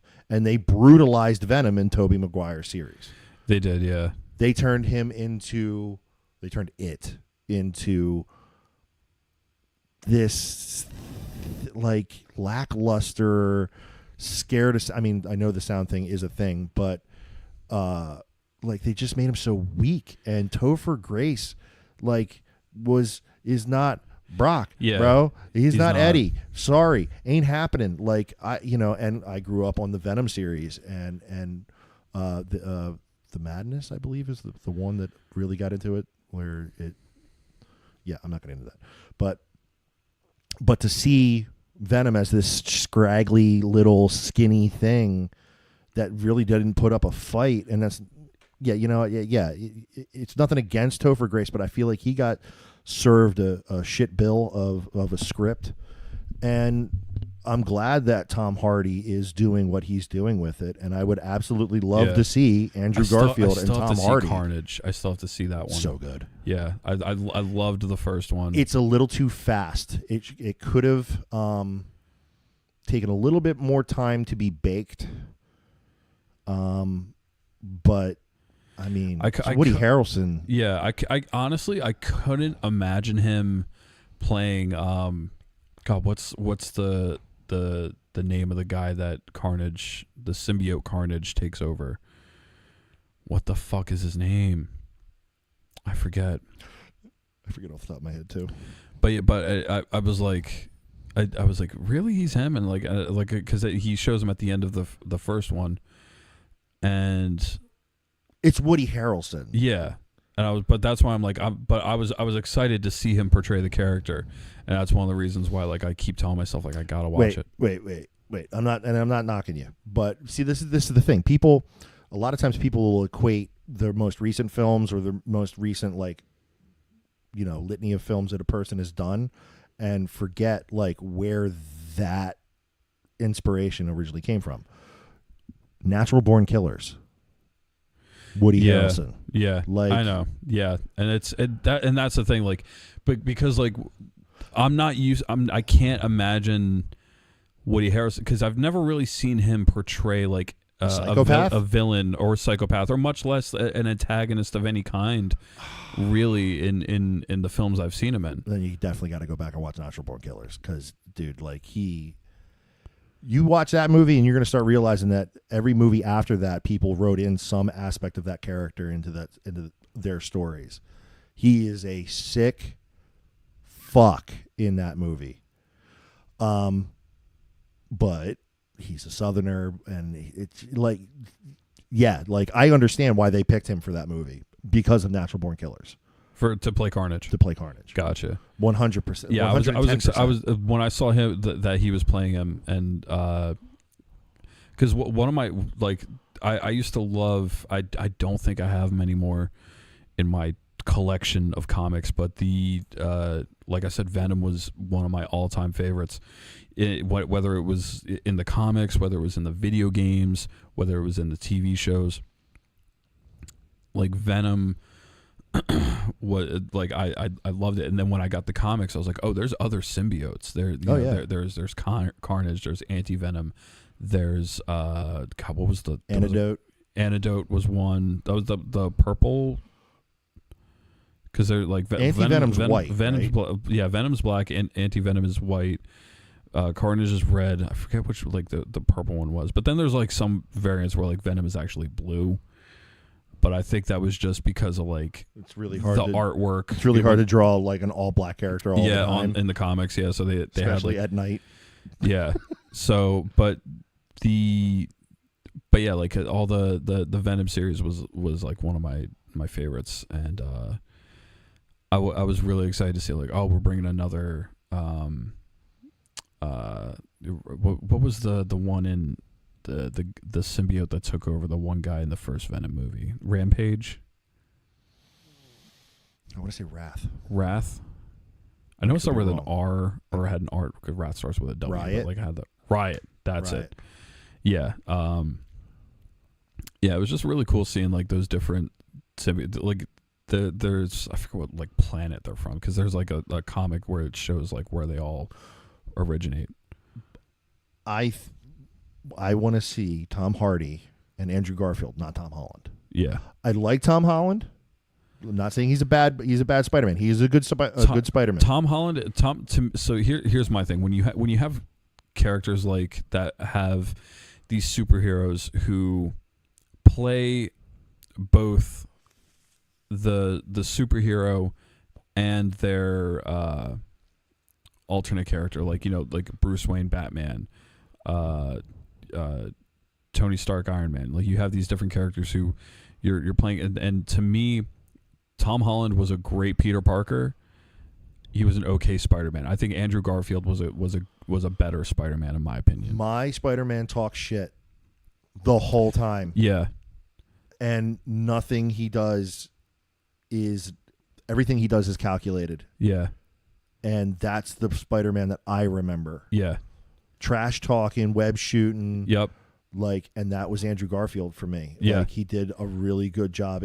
And Tom Holland's character is more of like the trash that he talks is sort of accidental. It's like oopsie, everything's so oopsie. Yeah. Like, and it's like Garfield was got a metal arm. That's so cool. Like, right. it's not trash talking. It's more like, like it's and there's parts. I think there's comics where like because Deadpool and Spider-Man look similar, there were comics where they interacted. I don't want to say teamed up, but there was like parts where they meet. There's one that's going on right now. One of the series is Deadpool and Spider-Man. Okay, yeah, because I remember and they team up against Taskmaster. Okay. I don't know if maybe it was that They're one. So outside of our, like, we haven't. I mean, I know I haven't purchased a comic book in fucking 20 years. Yeah, I think the last one. No, that's a lie. Purchased comics was I think it was when I was still at. It was like 2018. It was probably the last time I bought a comic book. I scooped up the Preacher series. But yeah, Batman, to me, Michael Keaton, great Batman. Bruce Wayne, not so much. Hold that thought, because I'm about to make a All right. Actually, you know what? You want to put it in intermission mode because we're gonna take a quick break because I actually have to pee, and you gotta let the dog in. Which one's intermission? Pause screen.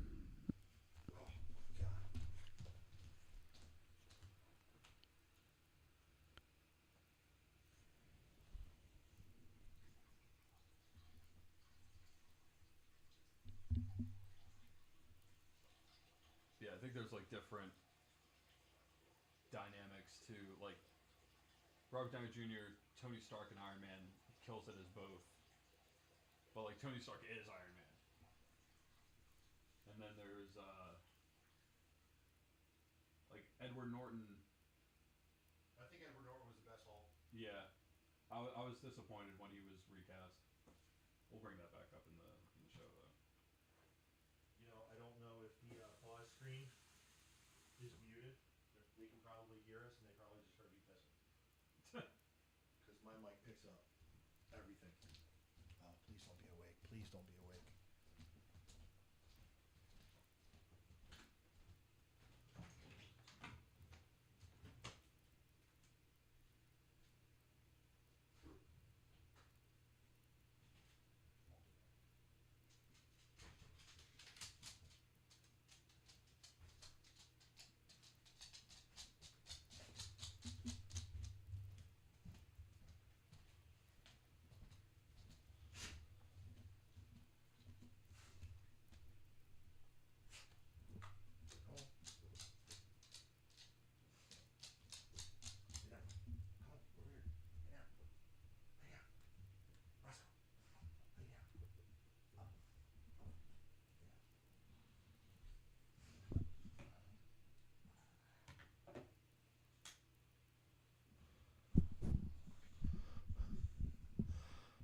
No, lay down. Lay down. Lay down. Good boy. Good boy. Lay down. Stop. Stop it. Stop it. Stop. Stop it. Stay. Stay. Stay. Good boy.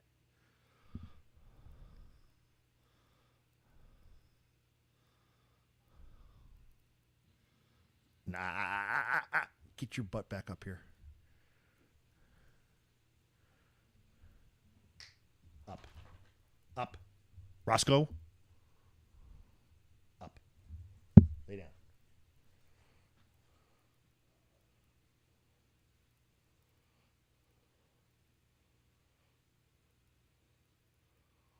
Goofball. Goofy ball.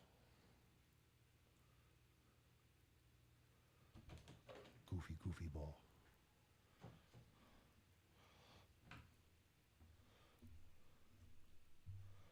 I got it. Yeah. That thing. Roscoe. Oh, he wants to sit by his best bud. Yeah. Welcome back, and we have our new co-host. Somebody loves me more than Daddy. Oh, he definitely does. It's because you're here part time. He comes up to me. You were gone for forever. I counted. You were gone for so long. But yeah, I think it would have been cool to see Edward Norton as a Hulk. Yeah. Unfortunately, it's because they even interviewed him. Because everybody was surprised when Mark Ruffalo ended up being the Hulk. They I believe his immediate interview three afterwards. people play the Hulk now. Yeah, but it's like Edward Norton said. He's like, I wanted to try it out. I did it. I don't want to be attached to it for too long. I didn't want to sign on for what's turning into 10 years worth of work. Yeah. And Edward Norton, he enjoys doing his art flicks. He likes doing his Glass Onion and Fight Which was Club, great. And yeah. He doesn't like being tied down to a singular character. Roscoe, you found his itchy spot. Yeah. Who loves you, baby? Sometimes he gets in a mood and he starts kicking. That's why I thought that's what he was doing. I thought he was kicking you. He does it out of sheer excitement. Ooh, the eyes rolled back for a minute. Love you too, buddy. Mark Ruffalo, I think, is not the best. I liked him more when he didn't talk. I see. Thank you. Here's the thing. He grew on me as the Hulk. I wasn't because the first time we see him as the Hulk is the first Avengers movie. Yes. Is it? And I loved the concept of at the end of Edward Norton's Hulk, we see him meditating and his eyes turn green, and he's got a lid on it. He can now control the Hulk essentially. But then we go back to Mark Ruffalo's Hulk, and it's like, oh, now wait, he can't control it now. It's so. I'm interested to see because I'm interested to see what they're going to end up doing. Smart Hulk, the polish wore off of that really quickly. Yeah. But basically, I feel like as though it was like Mark Ruffalo saying, I need more lines.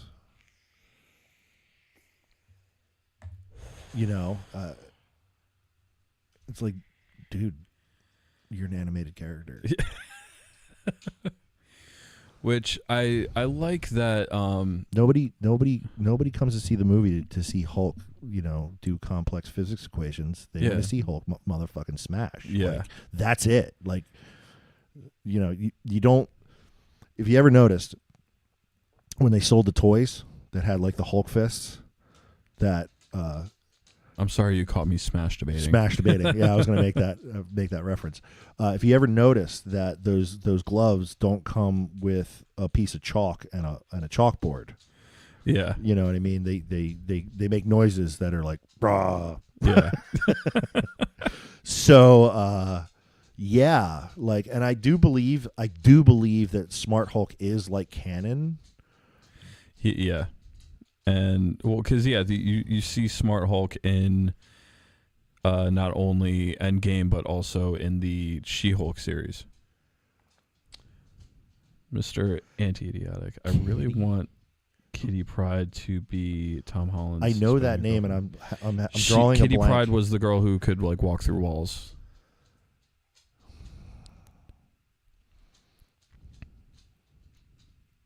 Her and Rogue were best friends in the animated series.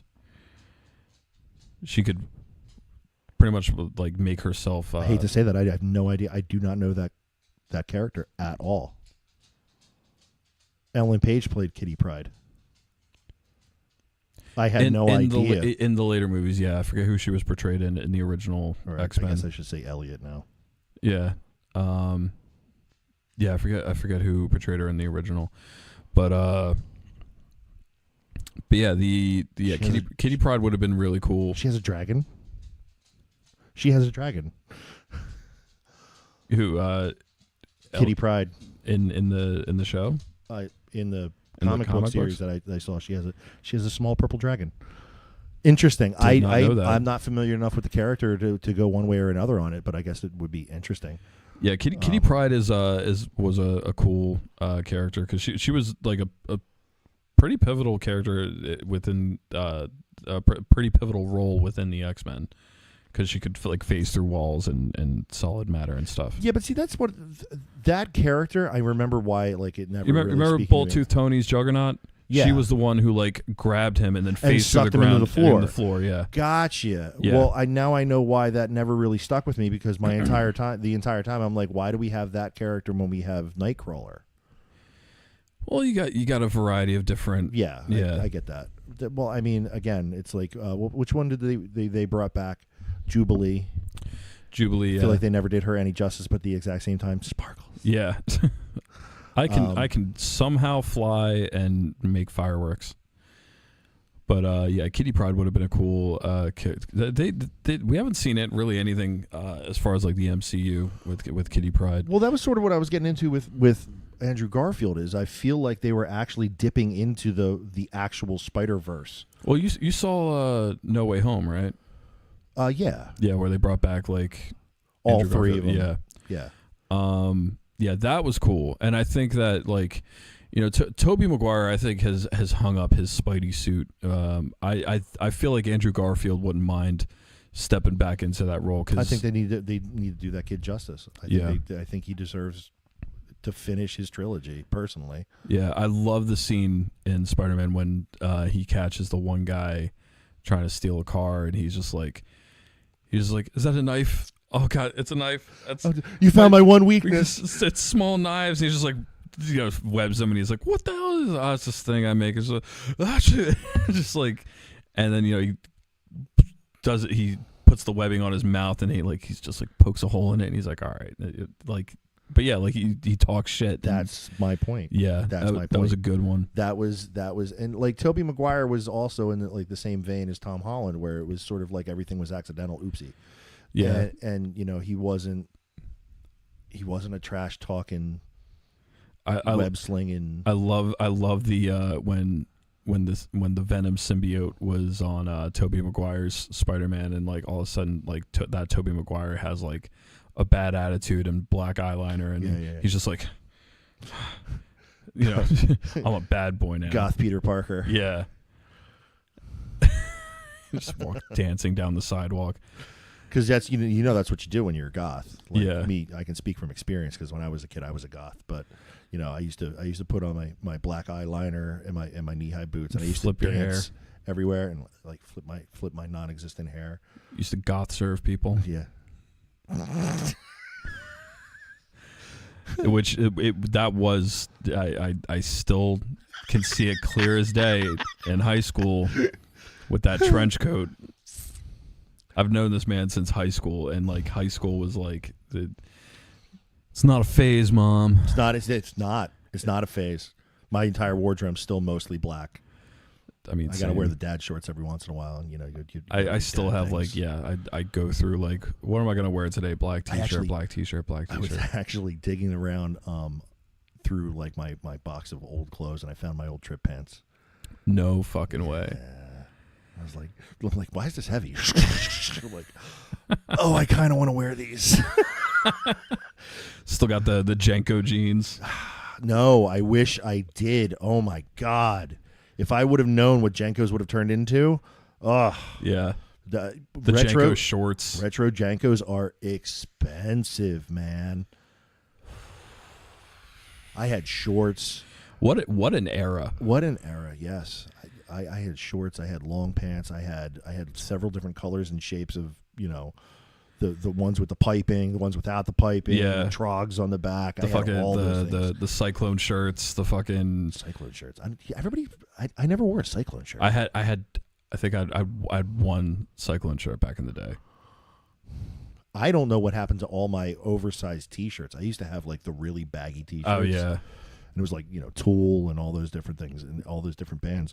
I have no idea what happened to them. Disappeared. Probably every one of my exes lost stole in one. the sands of time. But yeah, Kitty Pryde would have been another cool cameo, and but that's what I'm saying. Like this movie opened up so many doors. Yeah, yeah. I did hear. I do believe they are talking about having a crossover from Sony back to Marvel, but it's just whispers right now. Well, that's the thing. Like you gotta. We're not gonna see anything good for a couple of years at least, because you gotta think you got. About a year of writing, a year of filming, and then a year of like post-production. I don't think so. I personally don't think so. I feel as though that this era in Marvel was actually the startup. I feel like they had originally a like predetermined timeline because they used to promote it. They used to actually hold it up there and show you the calendar of like all the things that were supposed to be coming out. Yeah. And a lot of that stuff changed as time went on. And I personally believe that this was the sort of like the insertion, like we're going to go in this direction because we think that it's profitable. And I think that they have a ton of shelved material that if they pull it off and dust it off, it's going to be like all of a sudden you're going to be like, where did these come from? Yeah. I see that coming. I mean, they could do a fucking. They could, I mean, literally, they could do anything right now at this point. But they could do like an X-Force TV series, even if it's just animated. Like they can make a show with Kitty Pryde being the love interest of Spider-Man easily. I think this. I think that this with RDJ being Dr. Doom. I think this is one of those ideas that was originally shelved, and they're pulling it off and dusting it off. Who played Doom in the original? I forget. I can't remember that actor's name, but he was the Dr. original Doom Fantastic Four. Yeah,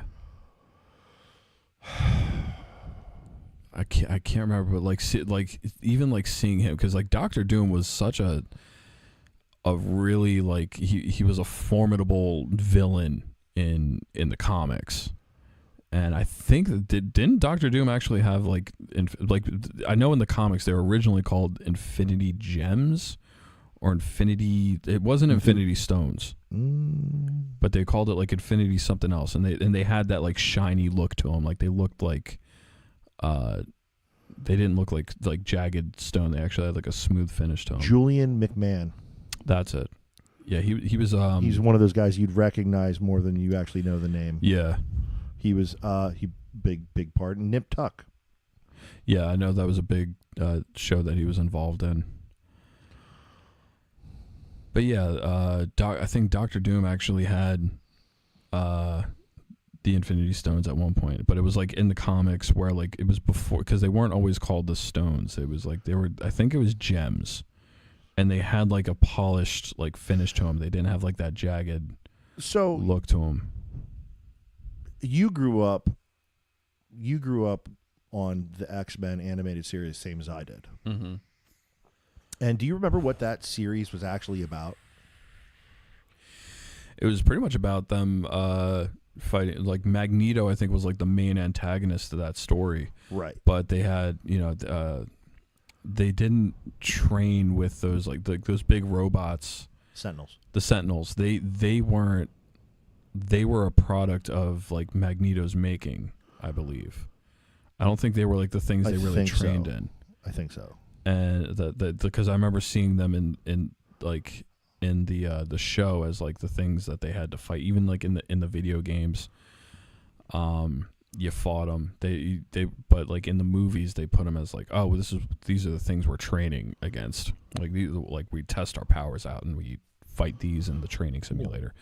But as far as I remember, yeah, like it was mainly Magneto. I believe the real Sentinels were actually, so like the movie, they were actual mutant hunters, and they were way, way, way more overpowered than the TV series. But that regardless, I lost my train of thought. Oh, it was the Mutant Wars. It was actually what the first 3 movies were based off of. I think, legitimately, if they went back and redid those films, and instead of doing the bubblegum version that they did for the PG-13 rating back then, and did them like this, and took that series, and personally, fresh faces across the board. Yeah, I think they need a reboot on X-Men. I liked in Apocalypse, Oscar Isaac as Apocalypse was Oscar weird. Isaac was Apocalypse? Yeah. In X-Men Apocalypse. What? Yeah. Google it. Oh my God. Yeah. How did I not know that? Yeah. Because they show him before he became Apocalypse, like in the Egyptian, in like the pyramid or whatever. They showed him in like human form, and it was him, like it was Oscar Isaac. No shit. And it was, but yeah, but like the makeup was like weird, like, and but like Apocalypse was. See, that's the thing. Like they have these characters that they try to make in live action. They tried to teenage heartthrob those movies, is what they did. Yeah. And that's really where I think they fumbled it. Is it was more about glamour shots.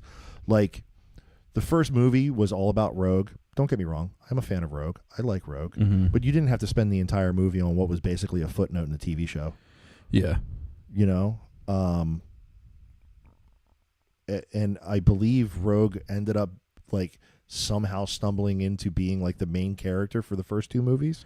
Yeah. And that was unnecessary because realistically, yeah, the Mutant Wars themselves were kind of a footnote within the Magneto did not create the Sentinels. Well, he definitely used them in the animated series, if I remember correctly. But then again, we're talking about when I was like 8 years old. So yeah, like I said, like I'm trying to think back to when I used to watch it, and it was I'm gonna kick this thing up. Don't mind me. I'm gonna get cozy. Ooh, there we go. We're gonna lounge a little bit, but yeah, if I remember correctly, like I thought I could be wrong. I'm thinking about a show that I haven't seen since like 2002, 2003.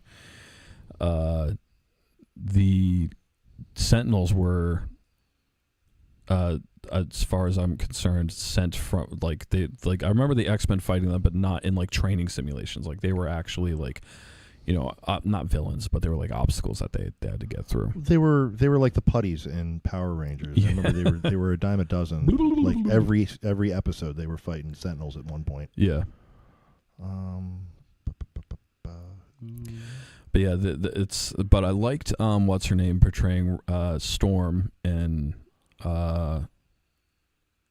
X-Men Apocalypse. Psylocke was spot on in Apocalypse. That's another character that I love. I think I skipped Apocalypse, to be perfectly honest with you. You might have, because it's the first one. You got me looking at like because they brought back a lot of the same cast from like X-Men First Class. In Apocalypse, like the guy that played Nightcrawler. So X-Men is 2000. First Class was in 2011. X-Men United was 2003, and X-Men Days of Future Past, and then Apocalypse. I should just look up the timeline. Alien, X-Men Apocalypse, X-Mansion, that was 2016. That was an offshoot. 2016 with James McAvoy and Michael Fassbender. Yeah, I don't think I ever watched this one. It's good, but it's I liked it. Like I said, I think Psylocke was spot on because she looked just like her comic book. Like it's like they literally ripped her from the comic book, and what's her name plays her, Olivia Wilde, I I think played Psylocke in X-Men Apocalypse. I think she killed that role. I think she looked just like the comic book character. I don't know. I for some reason always gravitated Olivia towards Munn. Olivia Munn. That's it. Sorry, I think Olivia Wilde was Logan's love interest in Origins. Where she called him her Wolverine or something like that. Like that's where, Logan got the name Wolverine. I don't know. I couldn't tell you. Because that's when they said like, what do you want your new dog tags to say? And he's like, the Wolverine. But yeah, Olivia Munn was perfect for that role. Looked just like the comic book. The outfit looked just like the comic book. When she had the katana, and she has, I think her power is like similar to Gambit's, where she has this kinetic energy where like she puts the kinetic energy into the katana, but also she makes a fist and then it like comes out as like a kinetic blade. That like and they show that too, and it was perfect. I forget who plays Storm, but like she had the Storm. It was like Storm with like the mohawk. And X-Men Apocalypse, I feel like got a bad rep because how bad Apocalypse looked as far as like makeup and like CGI went. Well, I distinctly remember. I'll be perfectly honest. I distinctly remember that was the reason why I didn't go see it. I didn't know that it was Oscar Isaac. Otherwise, I mean, at the time, I didn't know who Oscar Isaac was. But just seeing it, and I was like, "That's not Apocalypse." Yeah, it was weird. He looked like Ivan Ooze. Yes. Yeah. Nail on the head. Yep. He looked like Ivan Ooze. Yeah. And it was and that kind of like I was just half expecting like man birds to come like slowly flapping and descending around Apocalypse like from the that Power Rangers movie. But that's another thing I wanted, because I grew up watching Power Rangers too. We should do a deep dive on that one day. Power Rangers? I fucking love I Power only Rangers. ever watched like the first season. Yeah, same. But like that's like, dude, Grove Street was like that's I never watched like any of the other ones aside from like the Grove Street era, like because that's like I grew up like that was the show that was like, so it sounds weird, but before I took the bus to school, there was two shows that were always on. Before I went to school. One was Power Rangers. That was I would sit there and eat my Pop-Tarts or my like cereal and watch that before I took the bus. The other show that was on was Sailor Moon, and for some reason I was always watching Sailor Moon too. So like I kind of knew a little bit about that, but like for some, like I was like, oh, Tuxedo Mask, he's the guy, he's cool, he's like suave and looking sharp in a tuxedo, and he swoops in and saves the day, and like, but yeah, Power Rangers was like a big, like Green Ranger like was like my favorite. And when I was a kid, my mom, we didn't have cable for a good period of time, and so you just got like the basic channels. I used to watch Beetleborgs in the afternoon. Beetleborgs, oh my god! There's a memory fucking unlocked.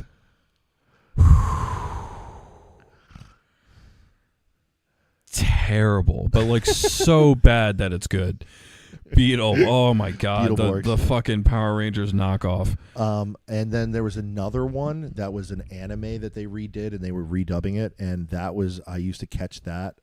Like, I would wake up at like 5 o'clock in the morning because it was on, and I didn't have to be to school until like 8. I was awake before everybody else, and it was this one where, like, I can see it in my head. I got to look it up eventually to figure out exactly what it was, but it was like, what's that?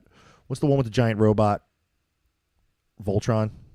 It was like a Voltron knockoff. There's Voltron, but then there's like what's the other one?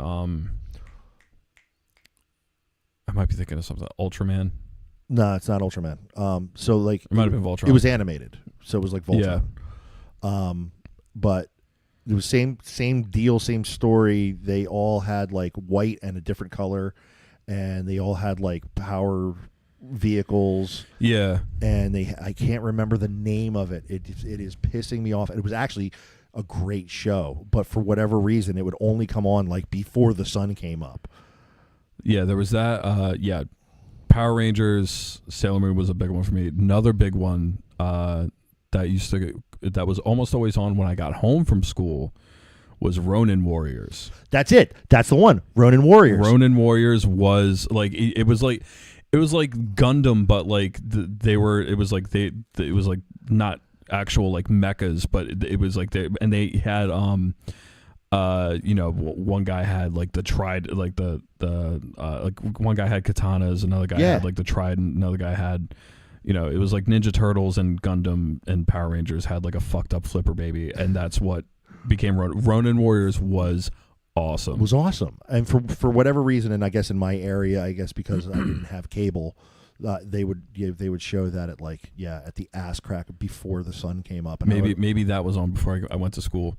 But yeah, Ronin Warriors was awesome. I had a couple of their action figures growing up too. Psylocke's power is the same as Jean Grey's. No, that's not her power. Her powers. Yeah. Okay. So, but it was something like telekinetic, because I know like, Gambit's powers aren't really telekinetic, but it's kinetic. They call it kinetic energy, and it had that same like. I might have been mixing it up because they both Gambit's and Psylocke's kinetic energy have like that purple glow to it. But yeah, like Apocalypse was good. It got a bad rep because like the makeup was That's Psylocke. Yeah. I mean, I can't. But but yeah, Psylocke looked just like that in Apocalypse. Psylocke. This Psylocke, the one that's who I thought Elektra was when they showed her in Daredevil. I didn't realize it was Elektra. Yeah. Yeah, different character. Totally, obviously. Yeah, completely different character. Yeah, Elektra had that's the one like you're talking a red about. bandana type thing. Yeah, she made a fist and it came into like a telekinetic blade thing. Yeah, Elektra had the the size. Yeah, and she had a red bandana type thing with a red outfit. Yeah, Daredevil, like all the Defenders shows were really good. It was really cool seeing Luke Cage and Iron Fist fight. That was cool. But yeah, I definitely watch Apocalypse if you haven't, because it's. Well, I'm gonna have to go back and watch it now. Especially if they decide to, if they end up deciding to extend those universes, I'm definitely gonna have to. Yeah, well, I think like we said, the Deadpool and Wolverine has opened so many doors now, and it's got so much more potential to become a lot more. Like you can bring back a lot of the actors who played all the X-Men in the newer in this generation of X-Men, like X-Men First Class, X-Men Apocalypse, etc. Take my recommendation, Marvel. Bring John Bernthal in.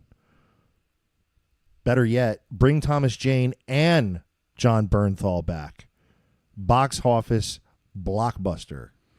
Oh, remind me after the show. I got to show you something. Just say Gunship. Show me the Gunship. Wow, that's which, by the way, if nobody listens to Gunship, don't show me your Gunship. Listen to Gunship, really awesome band. One is for fighting, one is for fun. but yeah, Olivia Munn. That to me, that is the live action adaptation of Psylocke. It like they really. I could see where that. Yeah. Now that I brought up the character. There's even like a shot where like she's falling down this like structure, like this building, and she makes the fist and like makes the blade and like just goes down, like drags down into it, and like use that to like slow her momentum. But and that's another thing. I think she's a villain, but maybe anti-hero type.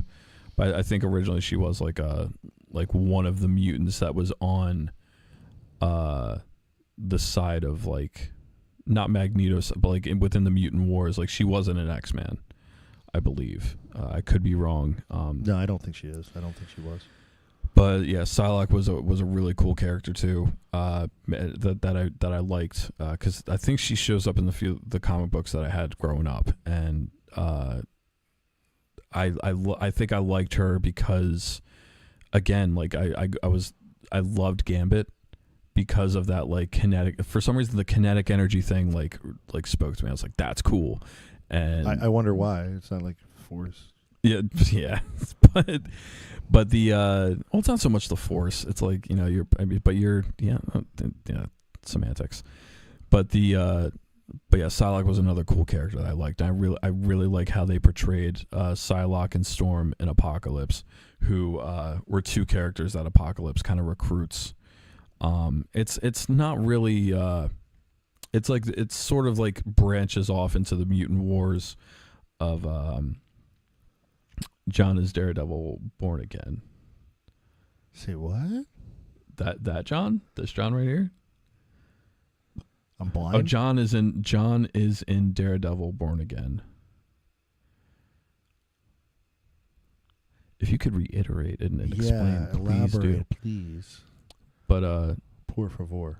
But yeah, Apocalypse is cool because it's pretty much the same X-Men from, you know, the X-Men First Class and that group, and Magneto going up against Apocalypse. And Apocalypse is like, you know, he's essentially like the big bad in, you know, the within the X-Men lore. They kind of not dumb him down, but they kind of nerf him a little bit, I think, in the movie. But it was good. It's kind of like they show him how he came about to come back to Earth. But yeah, a lot of people are saying like, oh, Deadpool and Wolverine, like, oh, missed opportunities for cameos, and it's like, no, see that, and I agree. No, this was specifically about a specific part of the industry, a very specific part of the industry. Like, you very well could have, like, you could have had Galactus, you could have had Silver Surfer, you could have had all these other characters that were also a part of the comic book canon, but that's not what this was about. This movie itself, like I said, was an allegory of the industry, and it was literally focusing on the movies from 20th Century Fox and the Marvel MCU. And I didn't realize... I would love to see Silver Surfer come back, too. I liked Silver Surfer. Yeah, absolutely. Cool. I think they did him no justice in the previous iterations. But that's why he says to Hugh, welcome to your first MCU. You're finally in it. Yeah. And I thought that was interesting. Ryan Reynolds is Marvel Jesus. I said it. Yes. He really, and this is the thing. Like I feel like Disney kind of needed the kick in the ass, and every movie studio on the face of the planet needs that kick in the ass right now. Yeah, get back to entertainment. Deadpool's 1 and 2 and Logan being, you know, R-rated, and you know, like in Logan when the scene when, you know, the guys are trying to steal the rims off the limo. And, you know, that he uppercuts the guy, and you see the blades go through, and he's like, whoa, like it's fucking graphic as hell. But like that, like, and it's not like in, you know, the other Wolverine movies, one, like, you know, or John Bernthal's Reborn, and okay, I'm interested. I am interested. Yeah, dude, thank you for that one. But yeah, like you watch like Wolverine and the original X-Men movies, and it's like, you know, dude, he's got 3 knives coming out of his hands, but you know, you're like, and there's no blood, there's no, like, you got these like SWAT guys that like come into the house, and they're like wearing, you know, they're geared up and like, you know, just like meow, and like, I had a friend who was like really into a lot of the stuff, and he said, I never understood why Wolverine was everybody's favorite character. I said, what do you mean? He says, you mean the guy who's got knives on his hands and his superpower is going... I mean, his superpower is like the healing factor and his suit. It's the gift of laughter, Chief. Laughter. But his healing and his strength, right, really his his brutality. Because that like Deadpool 1 and 2 and Logan being R-rated films and being how well they did. They need to get into R-rated films. We're all adults at this point in time. Yeah. Yes, there is a market for exposing children to this stuff. Do that in the TV shows where you can't kind of show that stuff on the TV. Yeah. But give us the R-rated movies. Give us, I want to see, like, one of the things that a friend of mine's father, when Punisher first came out, Punisher was PG-13. And a friend of mine's dad made the joke because he was like a die-hard Punisher fan when he was growing up. He's like, that's not the Punisher, that's the Reprimander. I was like, damn, dude, you did him like that. And then Thomas Jane came out with a little short that he did that he personally funded, and it never got any traction. And it's funny because they were talking about how like Logan was like the first, or not Logan, the first Deadpool was like the first rated R Marvel film. And like, you've had the properties to go that direction for so long that you've just been fumbling the ball, like as the studio. Like, that's why, the thing. Why? Yeah. Like, yes, there is a market for children. There is a market to sell towards children, turn towards children, but it's the parents who have the money. Yeah. And I hate to say it, but we are the generation of collecting garbage. Like, we are. Millennials are the generation that collects all of the plastic. We have all of the 3 plastic. boxes of comics in my closet. We're the reasons 2 why lightsabers, fucking pop vinyls are 5 Star Wars helmets. We're the reason why pop vinyls are their own stores. I go to places and there's literally one store that has nothing but pop vinyls of all different types, shapes, and fashions. Why? Because my fucking idiotic generation wants to buy up all of those just to stick them in their home. It makes absolutely no sense to me. There's still, dudes our age, not just dudes, like, not to and listen, men, but like women do it too. But like, there's still people who have binders of Pokemon cards. I'm being crass, but I'm also being crass and ironic light, because I am a person who collects Warhammer, the Magic the Gathering, and I own a lot of my own types of plastic. But that's my There's point. There's a room right there. There's a room right there. Yes, that has more shelving in it than necessary, but at least I take them down and I do things with them, because I love these people who buy these pop vinyls and stick them on the wall and they never even take them out of the box. Yeah, and I don't care. They're not going to be collectible because they print billions of them. Yeah.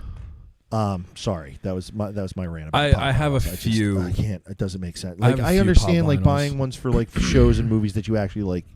Granted, everybody, that's what they're doing them for. They're buying them, but it's like the Beanie Babies, like. Yeah. Pop vinyls are the new Beanie Baby. They are. They're But yeah, so like, I think with Deadpool and Wolverine, with what it's done and the gate that's been lifted, now is the time to, like you said, fresh faces, fresh cast, reboot the franchise, and that's the thing with this multiverse thing. Now you can bring back characters who have otherwise passed on, whether it's the character itself or the actor that originally portrayed them. Mr. Anti-Idiotic said, have Spider-Man with Kitty Pryde, have one where we could have a fucking TV show where it's Western Deadpool or Lady Deadpool. Well, okay, in that regard, I understand where you're getting at, but I don't want to see them make that mistake. I don't want to see them over.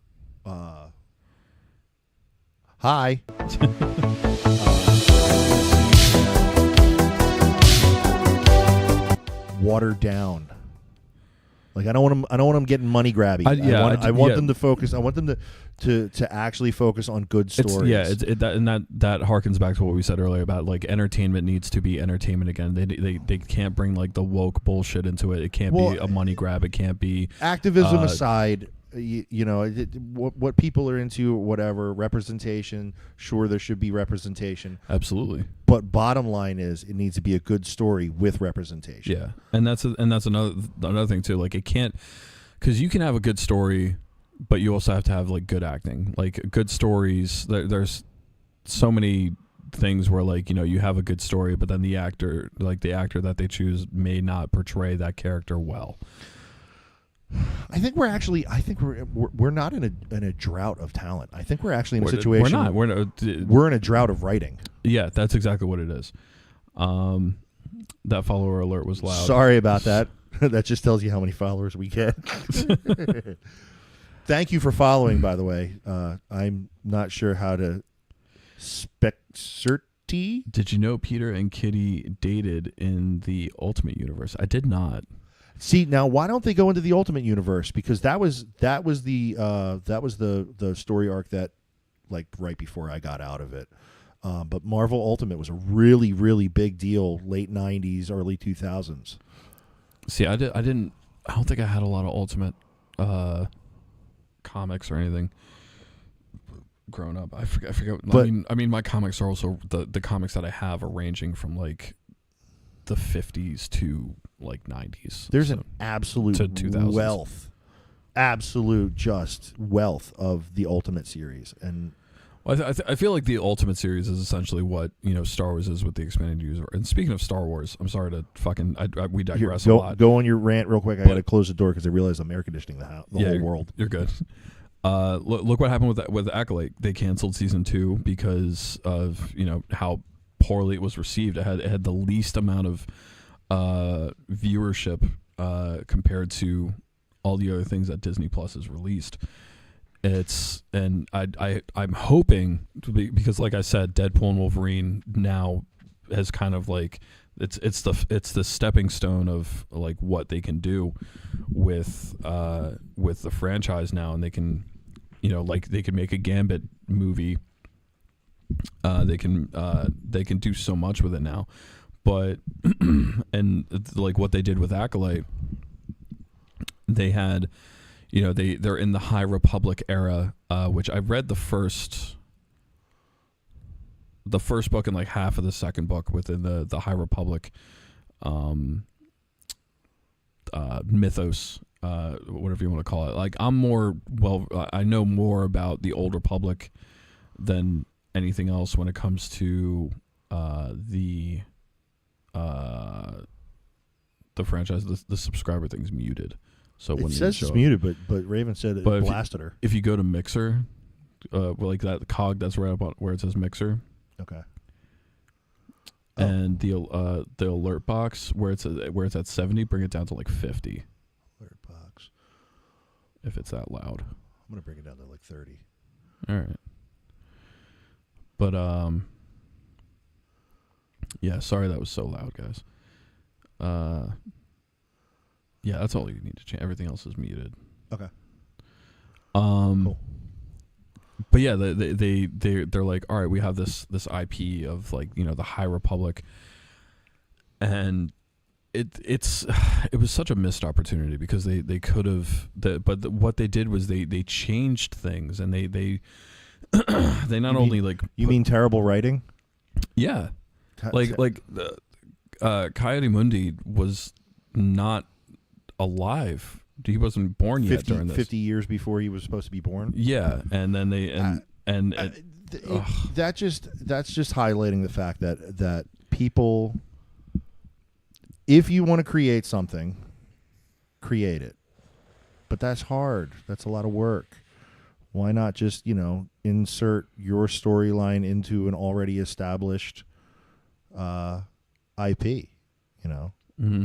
And that's basically what's happening, and that needs to stop all around. Like, the reason why Marvel, the reason why Star Wars, the reason why to this day they are things that people want to watch is because they are authentically created by the people who created them, by Stan Lee, by I was going to say Vince Gilligan, but he's from Breaking Bad, but that same point. George Lucas, Miller, who are all the all the great names of that created all these. Todd McFarlane, like, Todd McFarlane created Spawn because there was no place for him in any of the pre-established studios. So he went off on his own. He learned how to draw. He learned how to write. He learned how to do all this stuff. Then he learned how to market. Then he learned how to make fucking toys. Like, be Todd McFarlane. Don't be Leslie Headland. Like, get out there and actually create something. Yeah. Put the time in, the sweat. Don't make friends all the way up. Did you know? Oh, yeah, okay. Sorry, I'm rereading things that we already. No, you're good. Making collegiate handshake friendships all the way up to get to where you are, and then claim that you wrote a story, because I really don't think that she ever wrote that when she was 12 years old.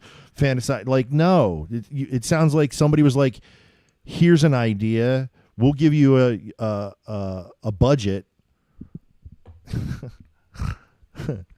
and you wrote the story in less than 6 months. Like, yeah, I highly doubt Leslie Headland read Darth Plagueis or read into really anything within the Star Wars franchise. Doesn't, like, it's, you don't just put a lightsaber in the hands of something and call it Star Wars. It's like Skeleton Crew. That trailer just came out, and it's kind of like, and it's I think it's going to be like gravitated more towards like a kid, like kind of like for kids, because it's very like Goonies vibe. Okay. And not familiar whatsoever. Not gonna lie. With Skeleton Crew. Yeah. It's a show that they've been talking about for a few years. Like when they first put up that like at like the conventions, like, this is our calendar, like, we're projecting to put, like, this movie out this year, this show this year, and Skeleton Crew was one of them. And Skeleton Crew, I think, was like supposed to, I think originally it was supposed to be something that had to do with like Rebels, or I could be thinking of another show that they Somebody shooting fireworks, buddy. Come here, bud. I think it was more something. Come here, Ross. Roscoe, come here. Come on. Come here, buddy. Come here. Come here, bud. Come on. Over here. Come here. Come here. You ever see that meme of, like, for 4th of July, it's like the dog, like, kind of like the small yipey, like, teacup Yorkie. It's like, oh, now you don't like loud, annoying noises. Yeah. But what was I saying? It's okay, buddy. It's okay. Oh yeah, Skeleton Crew. There was another show that they were supposed to do that was on like that calendar. I think it might have been called Rogue Squadron or Rogue something that had to do with. But it was going to be something with Gina Carano reprising her role as because she was a rebel, and she's actually from Alderaan, and her character. But now everything that happened with her, I think that was one of the shows that they dropped. You mean what? Well, I mean, there's still a possibility for reprising a role after it turns into Carano Land. I mean, yeah, it's, but that's the thing, man. Like, Disney can't like. I mean, granted, whatever your religious beliefs, political beliefs, express it however you want. Like, it's a free country. We have free speech for the, I mean, so we think. Disney is. I don't mean to cut you off. No, please. But Disney is the. I ramble. Please cut me off.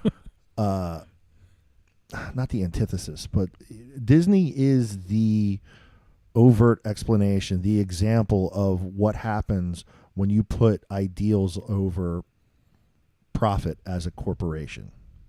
Mm-hmm. Does that make sense? Yes. Like, immediately the quality starts falling off. Immediately the production starts falling off. When you start getting yourself wrapped up into things that obviously your audience is not into, then boom, And, it's sort of interesting because as being a public company, Like the thing that you're supposed to focus on is what the shareholders and I mean, I guess that's possibly what the shareholders wanted, but typically shareholders want profit. Mm-hmm. You know, and when you helm a company that is as grand, as absolutely large, because I don't think people really understand like how much Disney actually owns when it comes down to it. They own most television channels. They own massive amounts of properties, and you know, that's one of the, like, we're knocking on it for, you know, the movies that it does, but it could survive the absolute cinema apocalypse because of how many other things that it owns. But obviously, it going in that direction and trying to steer the helm into that direction has led to, you know, a 10% drop in its stock price, and so you need to course correct. You need to course correct back to where it belongs. I think Marvel and Disney are lazy with their casting. I mean, look at Spider-Man Homecoming cast. Are almost all of them are Disney stars. Well, yeah. I mean, as a studio, it makes sense because essentially, you don't want to run an open casting chair every time that you want to start a movie. So if you have things like Disney, where you have a younger generation that can come in that you've already worked with, that you already know the way that they operate, you have them and they know how you operate, so it makes sense. You know, that's why Disney stars, you know, previously were all pop stars. All the pop stars were Disney stars first. Yeah. You know, it's sort of like pre-fielding talent. Doesn't necessarily mean that they're the right person for the job, though. You know, like, I think, I mean, yeah, they're recycling a lot of the talent that they have for,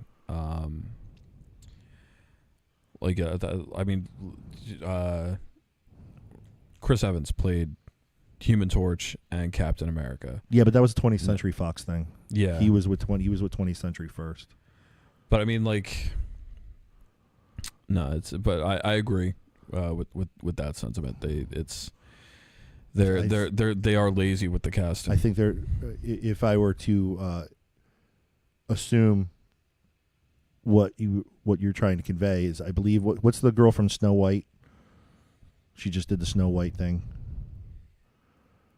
Oh, like the Rachel Ziegler, the new one that's coming out. Yeah.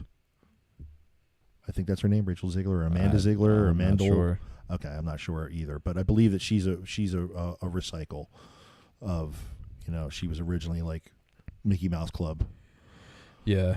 And a few others, you know. It's a big club, and you ain't in it. Yeah, right.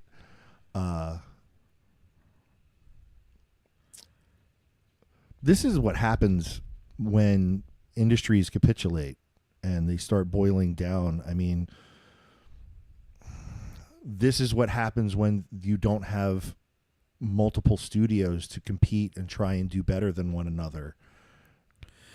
You know? Like, I think that's more of a problem than anything else, is the fact that, you know, 20th Century Fox doesn't really exist. Miramax really doesn't really exist.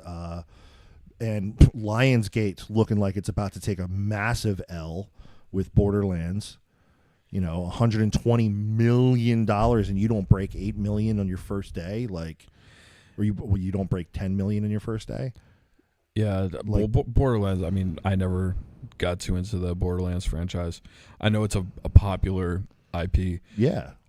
And I know it's like one of the most popular games that are out there. I think I personally never got into it because of how cartoony it looked. I think Borderlands is cursed, to be perfectly honest with you. If you follow the actual Borderlands timeline, from the first studio that produced it as a video game, and then the second one, and then the third one, they're all defunct. Really? Yes, all the way up until like the third one. I think the third one's still. But I think Gearbox was the most recent one. I think Gearbox is on the verge of being bankrupt too. But like, I mean, so I wouldn't be surprised if it ends up bankrupting Lionsgate. The same thing kind of happened with BioWare too. I think mismanagement. BioWare dropped. What's it called? Broadsword picked up a lot of BioWare's projects. But so like when we were growing up, that was one of the things. Like video games is really like my weird little niche.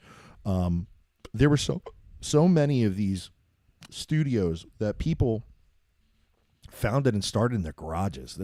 id Software was founded by a couple of guys that were left outs from other places, and all these different, THQ Nordic, Gearbox, Valve. All these were established in our lifetime. And Valve is still going, but a lot of them have disintegrated or been bought up or been capitulated into other grander companies, because now like Microsoft owns id and owns Bethesda and Square, or not Square. What's the other one?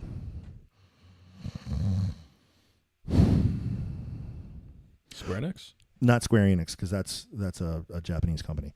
It's the other not Squaresoft. Is it Squaresoft? Maybe. No, it's the one that Bethesda always works with.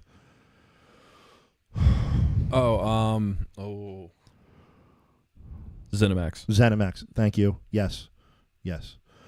So you have that happening in that industry, which is also mirroring the film industry, where these gargantuan monsters like Paramount and HBO and Netflix and Disney are gobbling up all these smaller studios. And it's like we were talking the other day, is that they don't want to waste their time because they're worried about return on investment, ROI.